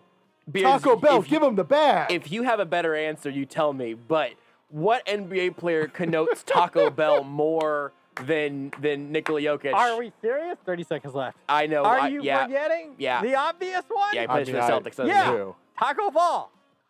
No, that's not as good. It's pretty good though. I said what NBA player connotes Taco Bell. Taco falls in shape. Quick, give me a player with a last name Jordan Bell. Taco Fall and Jordan Bell right now. Endorsement deal. They should get, you know, Subway has like dueling players in their commercials. Give Jordan Bell and Taco Fall and Nikola Jokic all their own commercials. You are listening to Almost Entirely Sports with Joshua Brisco on Sports Radio 810 WHB.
Sports Center.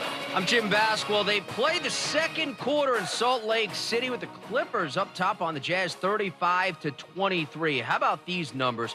LA went on a 22-2 run in the opening quarter. The Jazz missed 21 straight shots before a Jordan Clarkson three. They're down a dozen in that second quarter. Meantime, the Sixers got square with the Hawks in their series, getting a lift off the bench. Maxi's in the game. Lou Williams made two. Here's Shake. Three ball from the hash marks. Up and good. Oh, yeah. Shake Milton with a triple. He's got 2 threes here in the late stages. And he nailed one over 2 Atlanta defenders. Hit 4 threes in all, 97.5 the Fanatic. Joel Embiid followed his 39-point performance in the opener with a 40 spot. The Sixers 118-102. Game 3 in Atlanta Friday. It's on ESPN. Nikola Jokic wins NBA MVP. He garners 91 of the 100 first place votes. It's Game 5, Golden Knights and Avalanche, and third period set to get underway with the Avs up 2-0. This series is square at 2 games apiece. The Lightning take out the Hurricanes 2-0, winning that series in 5. Andre Vasilevsky, third straight shutout and a series-clinching win.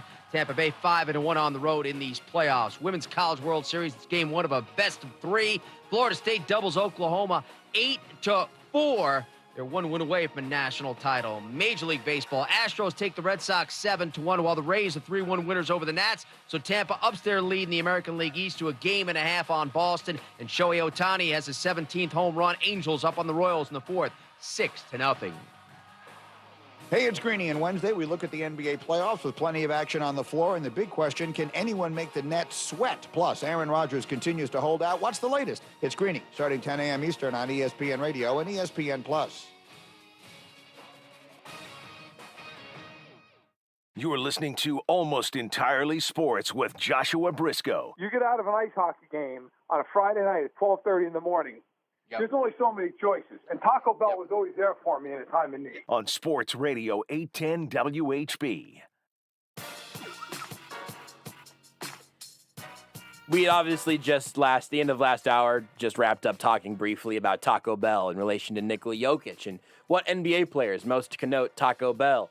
And then during the break, Beard says, I got such a perfect liner for Verderame, and also it's a Verderame liner. And is it him saying Taco Bell's always been there for him? And Beard went, damn it! There are no secrets here anymore, Beards. We just ride the same wavelength. We know how this goes.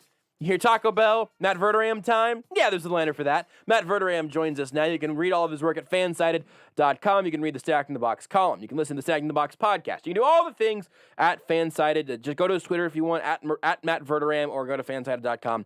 You'll eventually run into something by Verderame. Matt, thank you for being here on a later than usual, sort of random Tuesday. It's good to hear your voice. No problem. I was thinking when that liner was playing, if you guys were worth the damn, you'd get Taco Bell to sponsor the segment. Yeah, Matt, that's in my control. It's a great idea. Listen, I see you guys. I'm throwing the whole station in it. Come on. Somebody near corporate. I mean, I know the checks are clearing, but come on. Come on. Get on the phone, call up Taco Bell, get hold of Gary, the manager, and say, hey, listen, we got a spot with a liner, and you guys can do whatever the heck you got this week. The chalupa, there's a limited edition, whatever crap you're peddling. Look, sponsor the spot, and hey, everybody wins.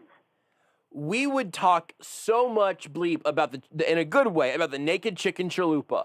We would just be in here on the video feeds, just rubbing it on our faces. We will eat naked chicken chalupas. I'll get naked and eat a naked chicken chalupa during this segment if that's what it takes for Taco Bell. Not selling anything. Well, fair enough.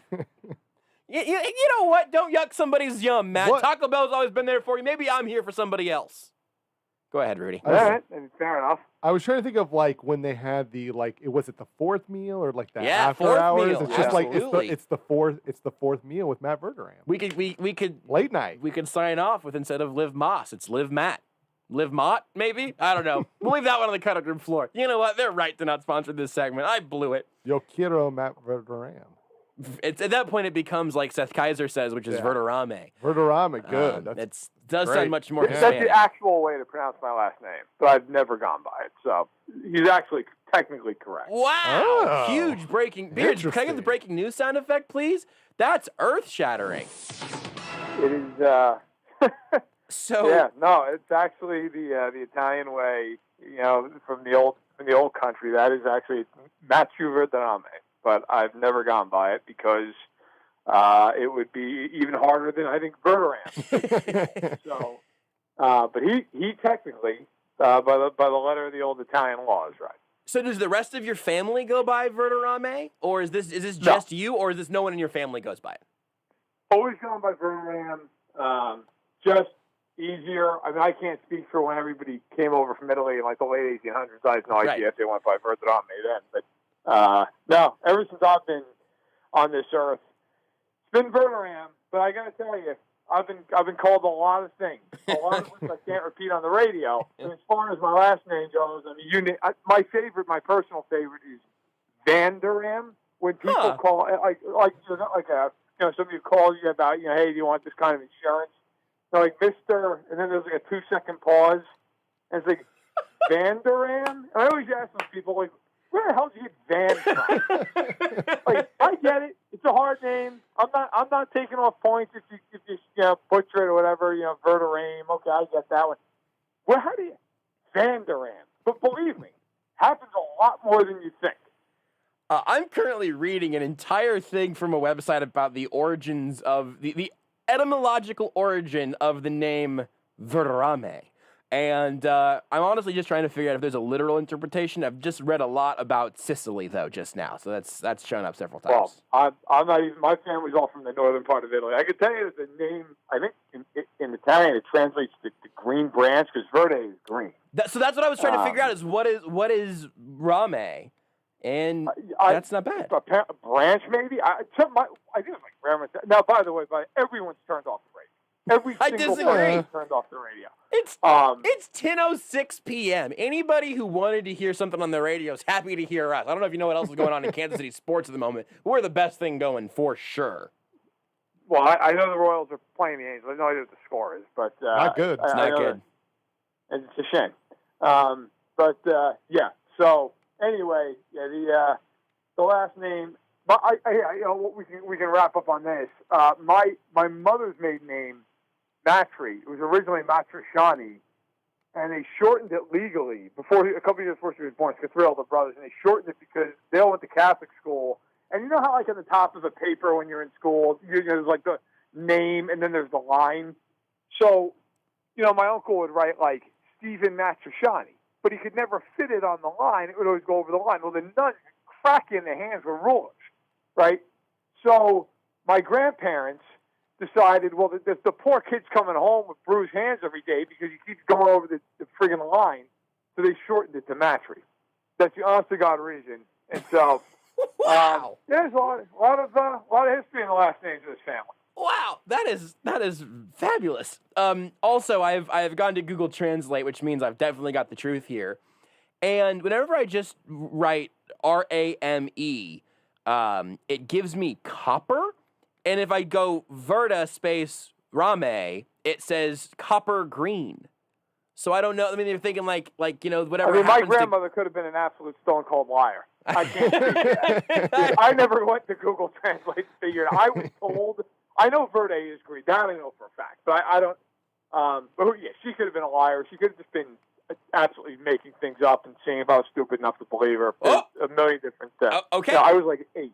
I've gone the other way. I'm here to redeem your grandmother. If you type branch in English to Italian, it spits out Ramo, Ramo. The vowel changing at the end could just be a conjugation chart gone wild. That might just be you branch instead of I branch. I don't know much about Italian. I did take a couple years of Latin though, and I still not totally sure why. So there we go. All right, Green Branch, Matt Green Branch. That I feel, right. Yeah, we'll see. We'll try that one on for size. If you ever decide you want to, change the brand a little bit, Matt Green Branch is right there for the taking. And much like that was a branch offered to your future. We can also now make an equally ridiculous reach to just go to anything football related for the segue because I've used all my energy this segment to translate your last name. A handful of things, though, that have been pretty interesting from the last couple of days, and also something Chiefs-specific that you tweeted that I want to get to. We have to talk about Julio first. He ends up landing in Tennessee. So I'm interested what you think about that fit in particular, and then we'll get to any of the sort of Chiefs ramifications in a second. So, look, I think it's fine. Like, he's a really good player. Like, the one misnomer out there that I see so many people, oh, yeah, he's always hurt. He's not always hurt. He played 9 games last year. He had almost 800 yards. But most of his career, except I think for one of the seasons, he's played at least 14 games every year, and most years he's played 15 or 16. So, look, I think for the Titans, it makes sense.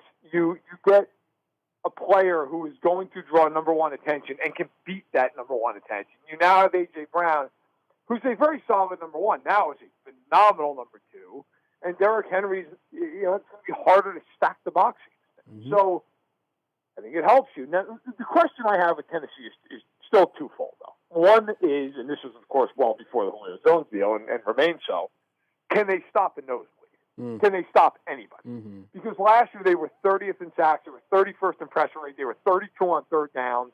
I mean, they were awful.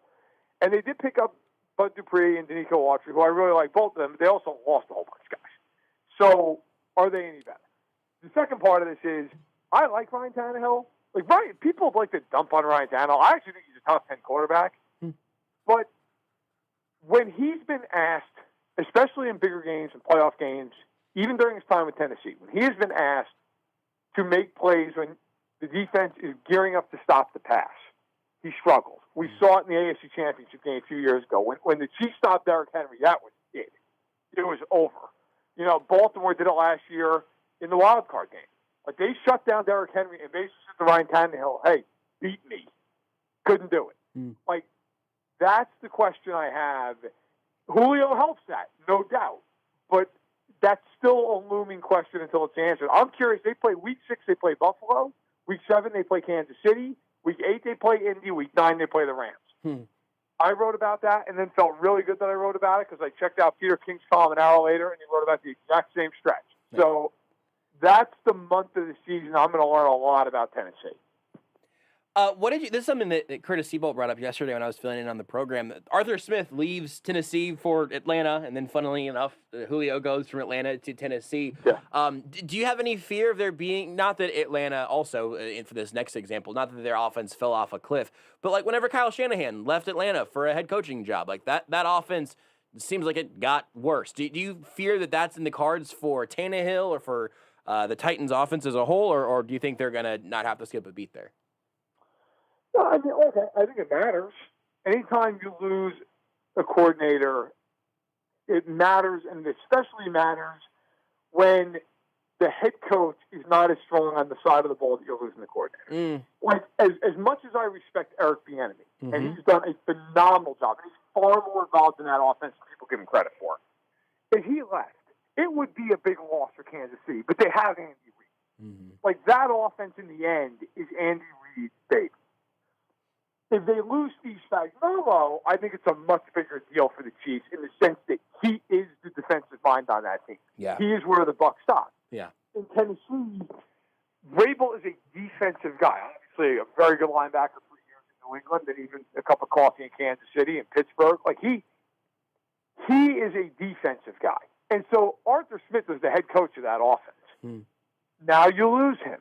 You bring in Todd Downing. Todd Downing might end up being a Hall of Famer. He might end up being out of there in a year. You don't know. So anytime there's a change like that where the head coach is not really having a whole lot of oversight, yeah, I think you have to factor that in and say it may not be a bad thing, but it is a factor, and it's something you have to be aware of. Localizing it to the coaches that aren't on Andy Reid's side of the table there, I think is really a really good call, because if you say, hey, who's a better coach or who would be a better head coach, Eric Bieniemy or Steve Spagnuolo, I would probably be pretty hard pressed to have a definitive answer either way, and I might even lean Bieniemy in terms of at least getting his shot at head coach. But if you said who would I rather see leave the Chiefs, it would be Bieniemy in a landslide, just simply to that point of it's Andy Reid's offense and it's Steve Spagnuolo's defense. Like that would be a much harder hole to dig back out of. Yeah, I mean, you just with Andy there, you know, look, even if Eric Bieniemy were to take a head coaching job like he should have been offered over the last 2 years, like even if that were to happen, worst case scenario, Andy Reid just takes the offense over. Yeah, and they're fine. Yep. I mean, look who have been the coordinators under Reed in Kansas City. Yep. Okay, Doug Peterson got a head coaching job, won a Super Bowl. Yep. Matt Nagy goes to Chicago. Look, people consider they want. I'm based in Chicago. People kill Matt Nagy all the time. Mm-hmm. He's been a head coach there for 3 years. They made the playoffs twice with Mitchell Trubisky. Yeah, that's a good point. I mean, I'll tell you right now, Matt Nagy got fired. He'd have a job tomorrow in the NFL. And then Bieniemy, who I would argue has the most successful tenure of anybody as a coordinator. Of course, he's also had Mahomes. But he will have the head coaching job here sooner rather than later. It would be criminal if he doesn't. So that side of the ball, it's more of a strength throughout the organization. Whereas defensively with Kansas City, I mean, like I said, not to repeat myself, but the buck really starts and stops at Spagnuolo. If he leaves, that whole defense goes into flux. Whereas offensively, the beat goes on as long as Andy Reid's there. Yeah, I think that's really a really good call. With Julio, obviously, I think a good number of reports at this point have been the Chiefs were not really in on Julio Jones, and something that we've talked about a little bit here the last couple of days, but not a ton. You can look at cap restrictions, and then also Peter Schrager was the first guy that tweeted out that I thought was interesting, specifically noting just cash flow, and how that also eventually comes into play. That's not something we've talked about at all around the Chiefs, and it's something that we've made, whenever it comes up, it's Mark Davis, and we roast him for it. But, I think that that's probably a bigger conversation behind the scenes around the league. So how much do you think that each of those two things, if we say the Chiefs would like to have Julio in a vacuum, you look at the cap and the cash flow and then also the need and the draft picks, what do you think all came into play there? So I reported a couple of weeks ago when this stuff really started with Julio Jones. I had a source close to the Chiefs tell me, look, it's a question of finance. They were not going to pursue Julio Jones.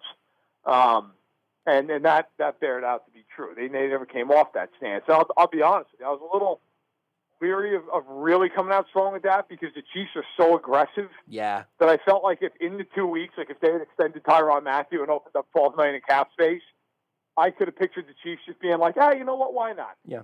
Let's take a shot. But that was something that, the day it became, I think this is actually the day where he went on FS1 unwittingly.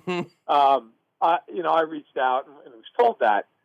But, I can't speak to Peter's report, and obviously, Schrager does an excellent job about talking about whether or not they have cash. For people who don't know, and maybe there are some people out there who don't know, in the NFL, since the 80s, when you sign a player to a contract, whatever the guaranteed money is on that contract, it has to go into escrow immediately.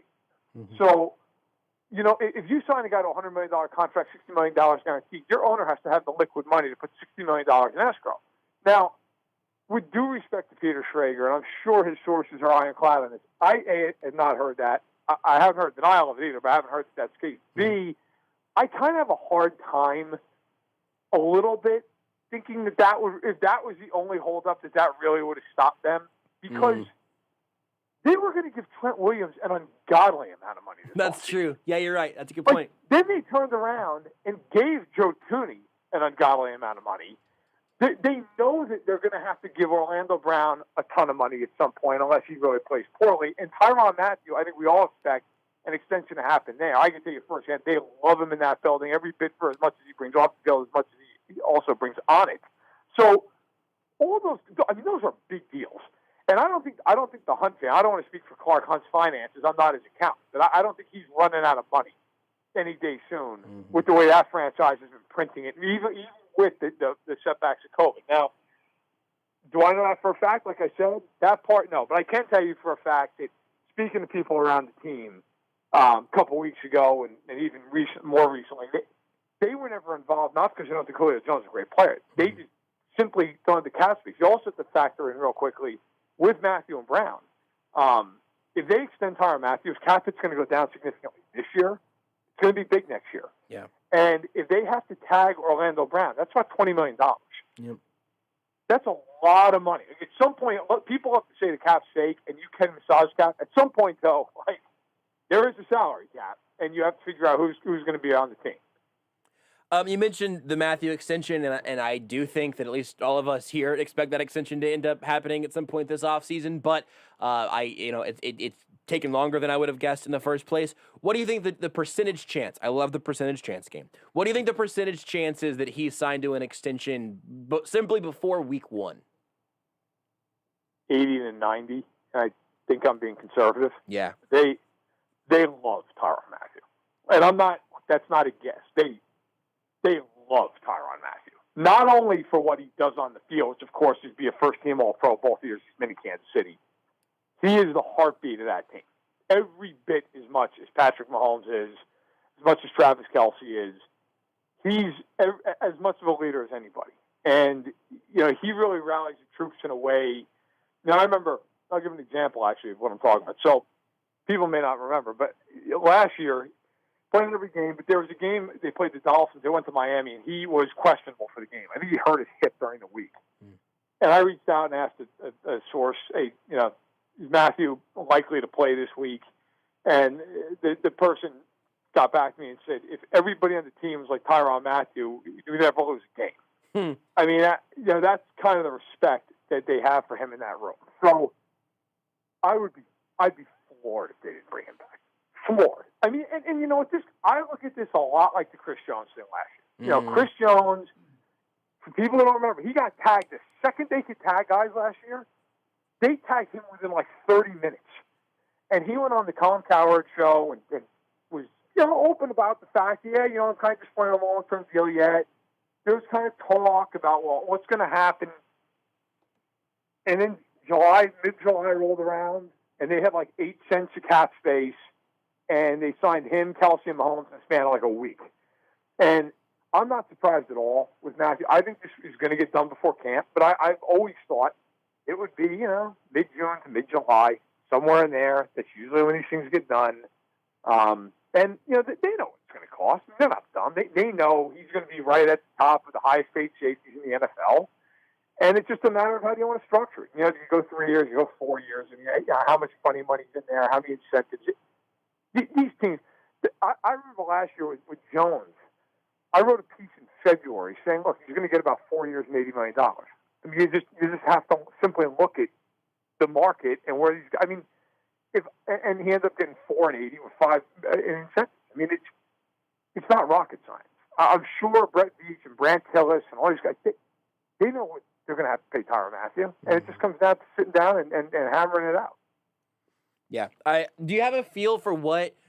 Because I agree that they are going to know what the range is. Do you have a feel for what the range or even like length of years might be? Because that's the one thing with Mathieu that's a little interesting, where he's older than Chris Jones was at this point last year. Right. And he's not ancient. I don't think he's falling off a cliff. But I do wonder. Do you have any feel for number of years and like legit number of years as opposed to the sort of shadow years that don't really actually count? Well, I'd have to really stand and look at it. But off the top of my head, I believe Matthew's 28, maybe he just turned 29. I think he just turned 29. Yeah, so, look, I think he's got this year left. I would expect the Chiefs, to sit down, and again, I'd have to look. I know Landon Collins' money is way out of whack with the rest of the safeties. He got something like $86 million. And, I remember it's funny, actually, when they were both a free agent at the same time. And a lot of people thought Collins was going to go to Kansas City because it ties with Spagnuolo. And they ended up getting Mathieu. But his contract's kind of an outlier. Like, I think Matthew's going to get a touch more than like a Justin Simmons. I'd have to look at it, but I think you're probably looking at something like 4 years extension, 12 to 13 million a year. Something like 35 guaranteed. Again, I'm not sitting there looking at the table. Sure. I give you pretty much exactly what I think, but something in that ballpark. And I think the extension is probably going to be like, okay, this year obviously he's going to be there. The first 2 years of the extension, he'll definitely be there. It'll all be guaranteed money. And then like the third year would be a year where if they had to move on, they could. It would kind of sting a little. And then the fourth year is basically a team option. I mean, that's kind of how the Chiefs structure a lot of their big extensions. So, again, I would just be here's another reason, by the way, and maybe the biggest reason. If he was the only big free agent that they had next year, they could theoretically just say, hey, look, we're just going to play it out. Yeah. We're going to tag him. And you can't do that. No, not an You're option. Orlando Brown. Yep. And by the way, if you don't think Tyrann Mathieu and his representation knows that, you're insane. Yeah. Like, they have the leverage here because Kansas City, from my understanding, from what I've been told, they expect to play out this year with Orlando Brown. And Orlando Brown is fine with that. And I think it's kind of a, hey, you know, this is going to be your first full year left tackle in our system. Let's just see. Let's make sure everything's good. We're not in a huge rush. We're fine. We'll work it out. It's fair enough. But if you're going to do that, you can't go into the offseason with Tyrann Mathieu and Orlando Brown as a free agent. Because if either one of those guys hits the – like, if Tyrann Mathieu's another first-team All-Pro season and gets the free agency, you, even if he loves Kansas City, you run the risk of some team that has just a gob of cap space coming in there and going, we'll give you $16 million a year. We don't care. So I think the Chiefs are, for a few reasons, and this is certainly among them, very motivated to sign Tyrann Mathieu to an extension and not play around with this and not end up having a situation where you're going, oh my God, are we gonna lose him to the Raiders because they have the need in the state? Like I just can't. Brett Veach has always taken care of the stars on that team. Yeah. If you look at Brett Veach's history with the Chiefs, they go big game hunting. They believe in having a bunch of stars on the team and then figuring out the rest of the roster. It would be everything that he's not, or at least that Veach has shown to be. Like, it would be against every principle he has to not sign a star player when the Chiefs have kept all their star players over the years since he's been the general manager. This is sort of interesting, and it's a little bit of a tangent, I guess, from that. But it's also, well, I was going to say, unless I'm forgetting someone, and then I guess you should probably think of the two guys that I should keep in mind here.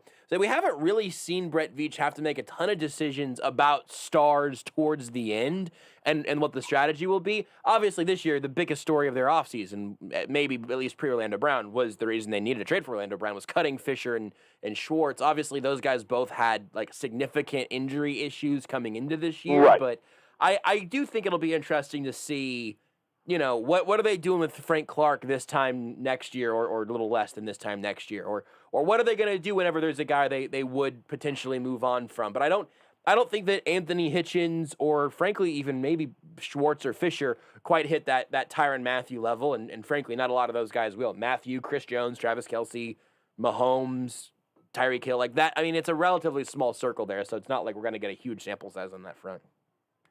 It is. I'll disagree a little bit on one thing. Those tackles are going to be in their Ring of Fame. That's probably, yeah, I think you're right. I mean, Hitchens, okay. Look, Hitchens is a notch below that. Mm-hmm. Mitchell Schwartz and Eric Fisher are having days at Arrowhead. Yeah, I agree. They have been. Fisher, had a little bit of a longer career there, but Schwartz is just so integral to that team. I'd be shocked. But look, the point stands. You're right. I mean, Veach has never had a situation truly where a guy's been healthy and been a major contributor to this team, and what are we going to do? Yeah. I mean, that's true. And I expect, look, over the years ahead with Kelce, I mean, obviously right now he's peaking his powers, but there might come a time where he's 34, 35 years old. What do you do? But I got to say, you know what? If the NFL's history says anything, the Chiefs will probably move on. Mm-hmm. Like, that's just, I'll tell you right now, you mentioned it. If Frank Clark doesn't play well this year, there's a good chance this is his last year in Kansas City. Yeah. So look at the cap. Yep. I mean, and that's not inside information. I mean, that's just common sense. Look at, and from my understanding, I wrote about it inside the box, a tweet about it. I mean, they are pretty high in the draft class. Yes. Internally, they feel pretty good. So now that doesn't affect necessarily Frank Clark, but I don't think they're going to be afraid to make some moves next year, as they have to try to fit Mathieu under, assuming they have an extension, and try to fit Brown. I mean, they're going to have to do some things, and that's part of greatness. You have to be able to not only manage everything on the field, but manage everything on a cap sheet. Well, I'm glad you took us over to the draft side of things. That was something else I wanted to talk to you about tonight. You tweeted earlier that I'm told the Chiefs are very happy with the early returns of guard Trey Smith and tight end Noah Gray, especially Smith to this point.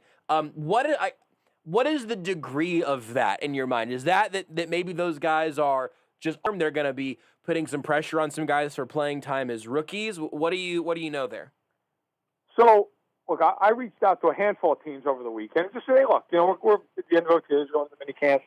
Give me some guys that your team excited about. And speaking of some sources just close to the Chiefs, I was told, hey, look, these two guys have stood out. Noah Gray, he's really come in, he's played well, he's looked good, and the person I spoke to was especially high on Trey Smith. Just said, look, this kid is going to be a really, really good player. And we talking day one, and my understanding was, look, Kyle Long has looked really good as well. So maybe day one, maybe not. I mean, if Long plays out well, he's a vet. He probably gets a nod. And that part of it just being my opinion. But the understanding was that Smith, it's a matter of time. I mean, he is. A lot of people thought he was the biggest steal out of the draft. Period. I would put it this way. I do not think he's done anything to dispel that here in the spring. So they feel like this kid is going to be a stud for them. And sooner rather than later. With Gray, I mean, obviously he's not challenging Travis Kelce. Right. Because you see, the Chiefs have been looking for a second tight end forever. Our mutual friend Nate Taylor, I mean, he's been lighting candles at church for years now, trying to get a second tight end in Kansas City. So, I think, the ironic thing is, I remember, just talking to people around the league, and one source, who had knowledge of some things around the teams, the tight end class other than pitch is just not good. Well, as it turns out, ends up taking a tight end. Gray's really looked good to this point in OTAs. And so, I think that's something where, for the Chiefs, look, those are day 3 picks.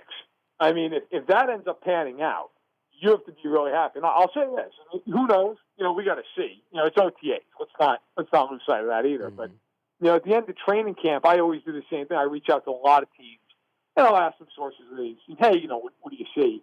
Last year, and I wrote about it, but when I reached out to Kansas City, I was told, hey, L'Jarius Sneed's going to be really good. He's going to be really good now. So they have a track record of having a pretty good eye for what they're seeing on the field. Now, that was after a training camp.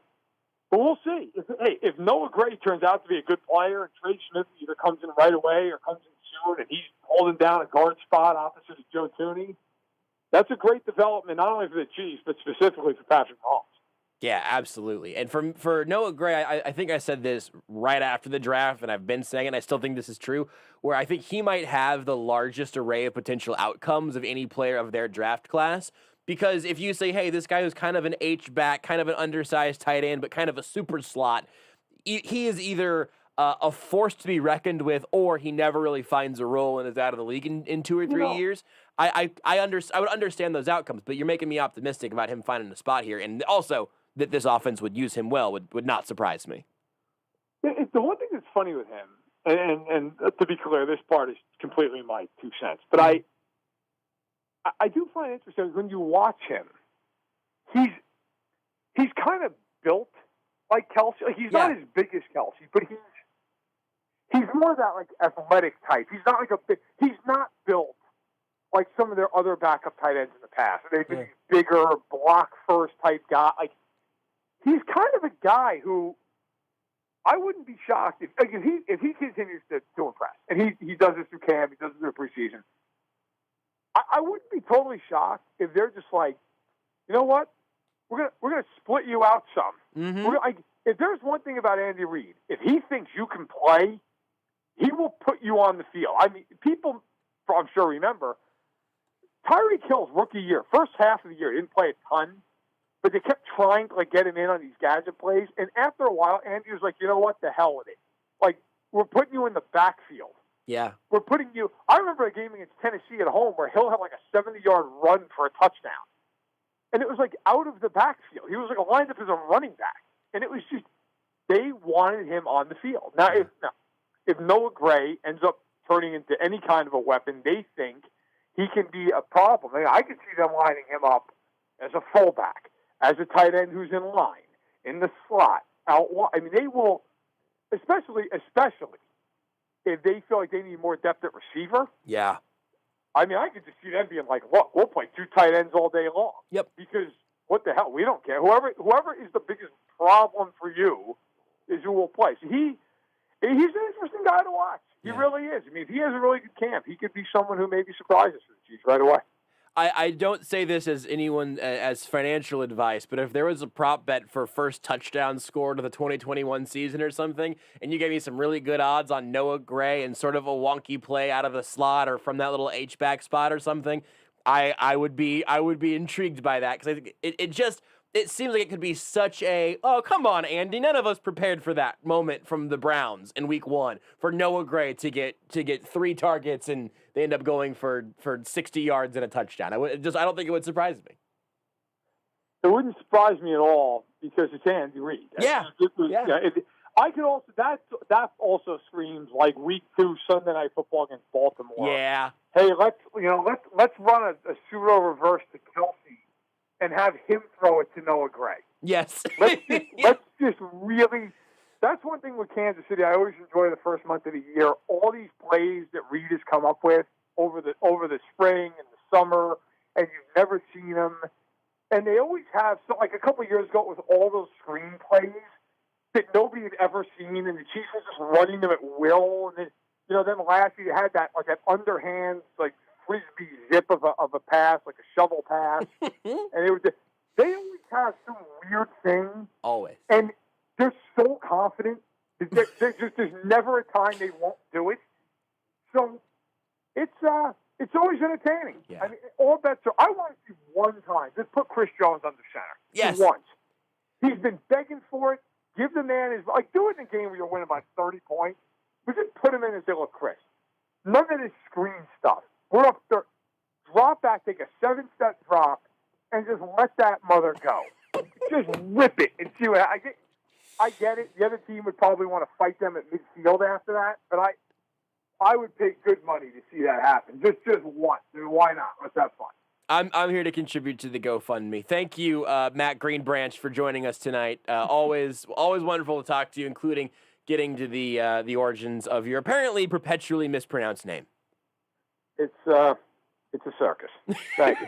So I don't know if that was about your last name or about this show, but either way, very accurate. Matt Verderame of FanSided. You can follow him on Twitter at Matt Verderame or at Matt Verderame or maybe at Matt Greenbranch. I feel like at the very least you ought to just get that Twitter username just in case he ever wants to do the little brand refreshing. Because Matt Greenbranch might end up being like his Screen Actors Guild name. You know, a lot of SAG actors have to change their name because there's already a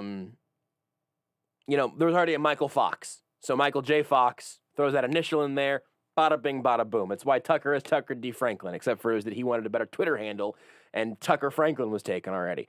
I think Matt should just keep Matt Greenbranch. Just keep it on the board. We'll take a break, and then whenever we come back, I don't know, we'll talk about something else here on Almost Entirely Sports. At JB Brisco, at Beards McFly, at Not That Rudy, at Sports Radio 810. Just do it already. Hey everyone, this is Matt Llewellyn for the 23rd Street Brewery. Thank you so much for supporting local restaurants, especially through this pandemic. And you know what? We're almost through it. At the 23rd Street Brewery, we have brought in a few more tables. You can wear a mask if you want, or not. It's your choice. Other than that, we're open 11:30 every single day. So come see us at the 23rd Street Brewery in Lawrence. What's up, Kansas City? Jake Gutierrez here to tell you about my friends from Lightstream, a division of SunTrust Bank. Are you thinking about the high interest rate credit cards you used over the holidays? I am.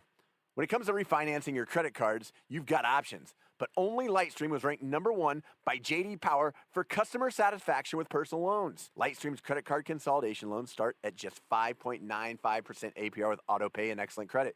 You could save yourself thousands in interest. You can even get your money the same day that you apply. Apply today for a credit card consolidation loan from the company J.D. Power, ranked #1 for customer satisfaction in personal loans. Plus, get an additional interest rate discount simply by going to lightstream.com/Jake.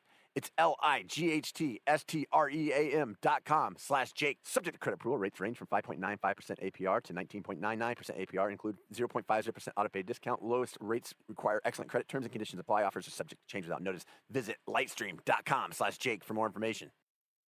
Kansas City, summer is here. Don't waste your valuable time working outside on your lawn and landscape this year. Hire the professionals at Summit Lawn and Landscape. From mowing and fertilization programs, mulching and shrub trimming, to complete landscaping and sprinkler system design, install, and service, Summit Lawn and Landscape can do it all. Use who Sports Radio 810 uses for all of our outdoor needs. Call Summit Lawn and Landscape at 816-966-9434 or submit a bid request online at summitlawn.com. The choice of a lawyer is an important decision and should not be based solely upon advertisements. I'm attorney Mike DePasquale. I played linebacker. I won a state championship. I played Division I ball. I know a thing or two about winning. A winning attitude starts with confidence. My law firm is so confident in what we do that if we take your injury case and we don't win, you don't pay us a dime. So if you've been hurt, call me. My team wants to win for you. I've got this. Mike's got this. All you need to know. 816-888-7500. Mike's got this. Hi, I'm Fred Ramsey. And I'm Mark Tobin. Hey, folks, if you're not busy Saturday mornings from 6 to 7 a.m., well, I hope you'll join us for the Midwest Outdoors, brought to you by Reed Chevrolet St. Joe.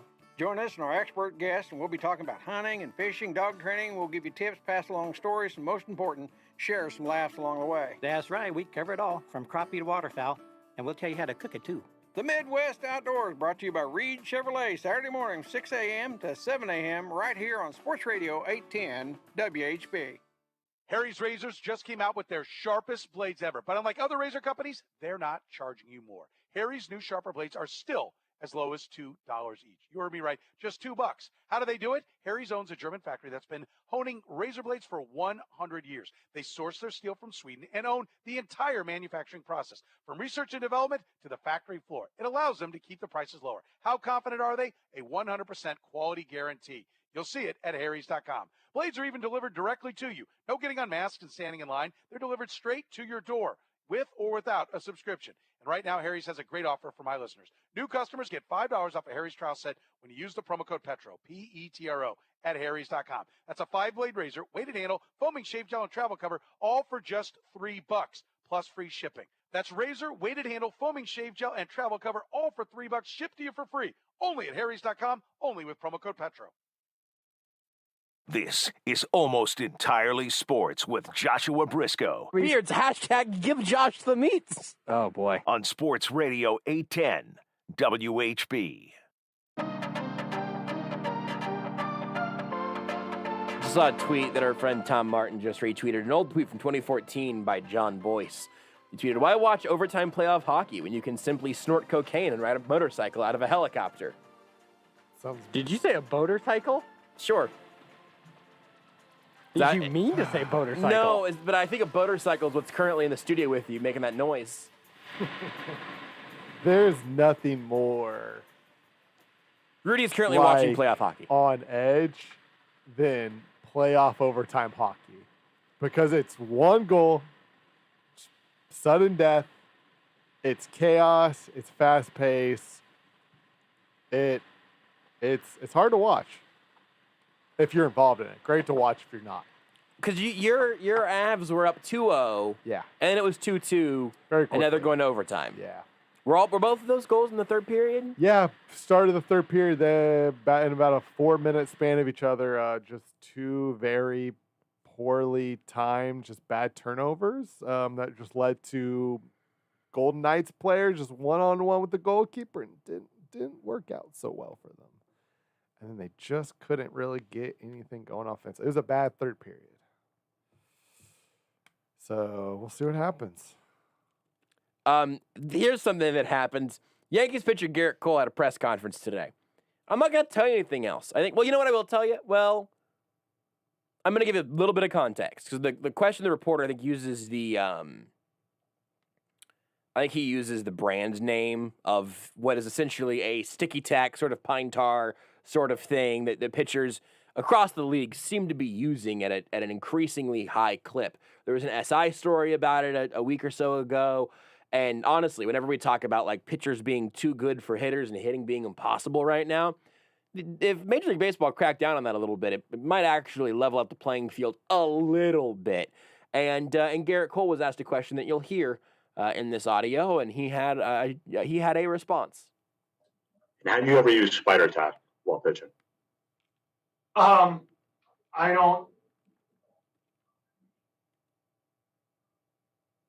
don't know. I don't know if I don't quite know how to answer that, to be honest. I mean, yes. there are customs and practices that have been passed down from older players to younger players, from the last generation of players to this generation of players. And, I think there are some things that are certainly out of bounds in that regard. And I've stood pretty firm in terms of that, in terms of the communication between our peers and whatnot. And I, again, like I mentioned earlier, there's, this is important to a lot of people that love the game, and this is including the players in this room, including fans, including, teams. And so if MLB wants to, legislate some more stuff, that's a conversation that we can have, because ultimately we should all be pulling in the same direction on this. This is an important conversation. I'm glad we're having it. Woo! Well, can you play the very, very beginning there, Beards? The question here from the reporter, because I didn't even hear it very clear this first time, is have you ever used spider tack, I think, in a game, he says. And have you ever used spider tack while pitching? I don't know. I don't know if I don't quite know how to answer that, to be honest. Okay, Beards, go ahead. Yeah. There is a full 10 count from question being asked to him saying, I'm not sure how to answer that question. I mean, I'm not sure how to answer that question. I mean, it's Hey, Josh, do me a favor real quick. Yeah, You sure. be the reporter and you ask me that question. I'll be Garrett Cole in the scenario. Okay. Now, is this like what he should say? Like, I don't know. We're going to see. It's up to Beards. Beards is an actor. Okay. He's an actor. Have you ever used spider tack? No, how dare you suggest such a thing? Well, we have video evidence of you. Nah, I don't believe it. In what regard? I got it right here. I got some evidence. 5G, don't trust it. Because the connection's not good? It was good? Michael Pineda, I swear. Because the connection's not good, or because That's a hell of a pull by it is a good pull. It's a good pull by Beard. Wow. I just always loved the Michael Pineda thing. It made me laugh. Do you not trust the 5G because of I never used the substance. Because of the connection? I never used it. Or because that's what you think causes COVID? Hey, media guy, come get him, would you? Turn off his Zoom. I'm on a Zoom. He can't mute Turn me. it off. I'm unmuted myself. I can't believe he asked me that question. I love that there's a line drawn somewhere in there. So he's like, well, yeah, I mean, I've used spider tack, but I've never used the blood of a virgin to get better grip on the football, on the baseball. Listen, man, it was the old folks in the league. They brought down some customs, and, we're just sticking to them. Hey, ask me, hey, Beards, ask me if I've ever used, I'm a baseball player now. Okay. I'm Garrett Cole for all intents and purposes. Ask me if I've ever shot steroids straight into my pitching arm.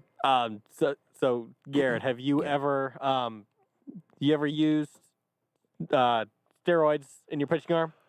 Well, I mean, if it's in the way that I framed it, sort of sound like it would be a funny joke, but you say it that way. So just ask me you can just ask if I've. Have you ever shot steroids into your pitching arms? Well, it doesn't really matter where you would inject. Forget that I said straight into the pitching arm part. Have you ever shot steroids into your arm, Garrett Cole? No, I wouldn't be in my arm; it'd be in my butt. Yeah. So let's start from the.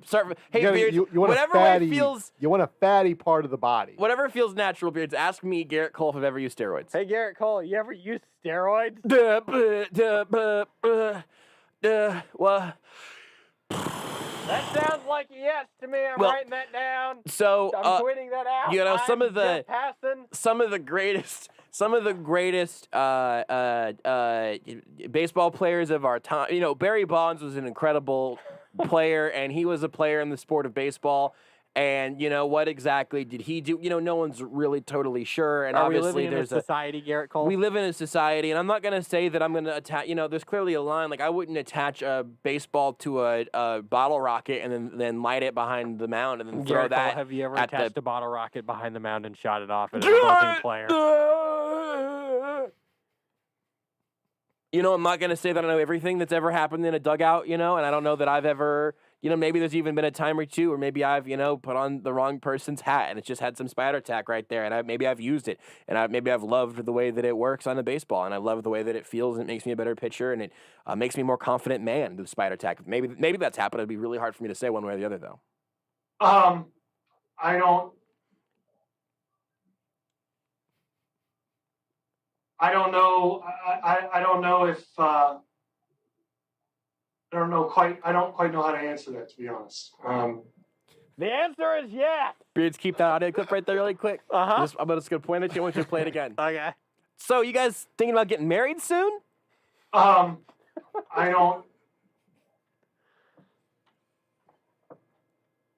don't know. I don't know if I don't quite know how to answer that, to be honest. To be fair, shouldn't that have been Beards asking you that question? I hope you're happy, Rudy. I wanted to just take a break on that. I was asking it How it- generally to myself. I don't know, Rudy. I didn't want to really break it all down. Hey, Rudy, do you have a good idea of how to end this segment? Dang it, I hit the wrong button. Mother bleeper, dude. I hit Alt and then it brought up the menu and then I couldn't. Beards, ask me if I'm enjoying how this segment ended. I don't. You didn't ask me, Beards. Beards, ask me if I'm enjoying. Beards, look at me. Look at me in the eyes. Turn off your microphone. You should really do Turn the off your hand up microphone. thing, because that's how I know when you're going to break. Beards, I want you to ask me this question. Ask me if I am enjoying how this segment has gone. You have to ask that question to me with a question mark at the end of it, okay? Ask me the question. Hey, Josh, are you enjoying how this No! Did you know you can listen to Almost Entirely Sports anywhere, anytime? Well, you can. Just search for Almost Entirely Sports wherever you get your podcast.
This is Almost Entirely Sports with Joshua Brisco. The good news is whenever I hung my head in shame there, I did find the pen I was looking for.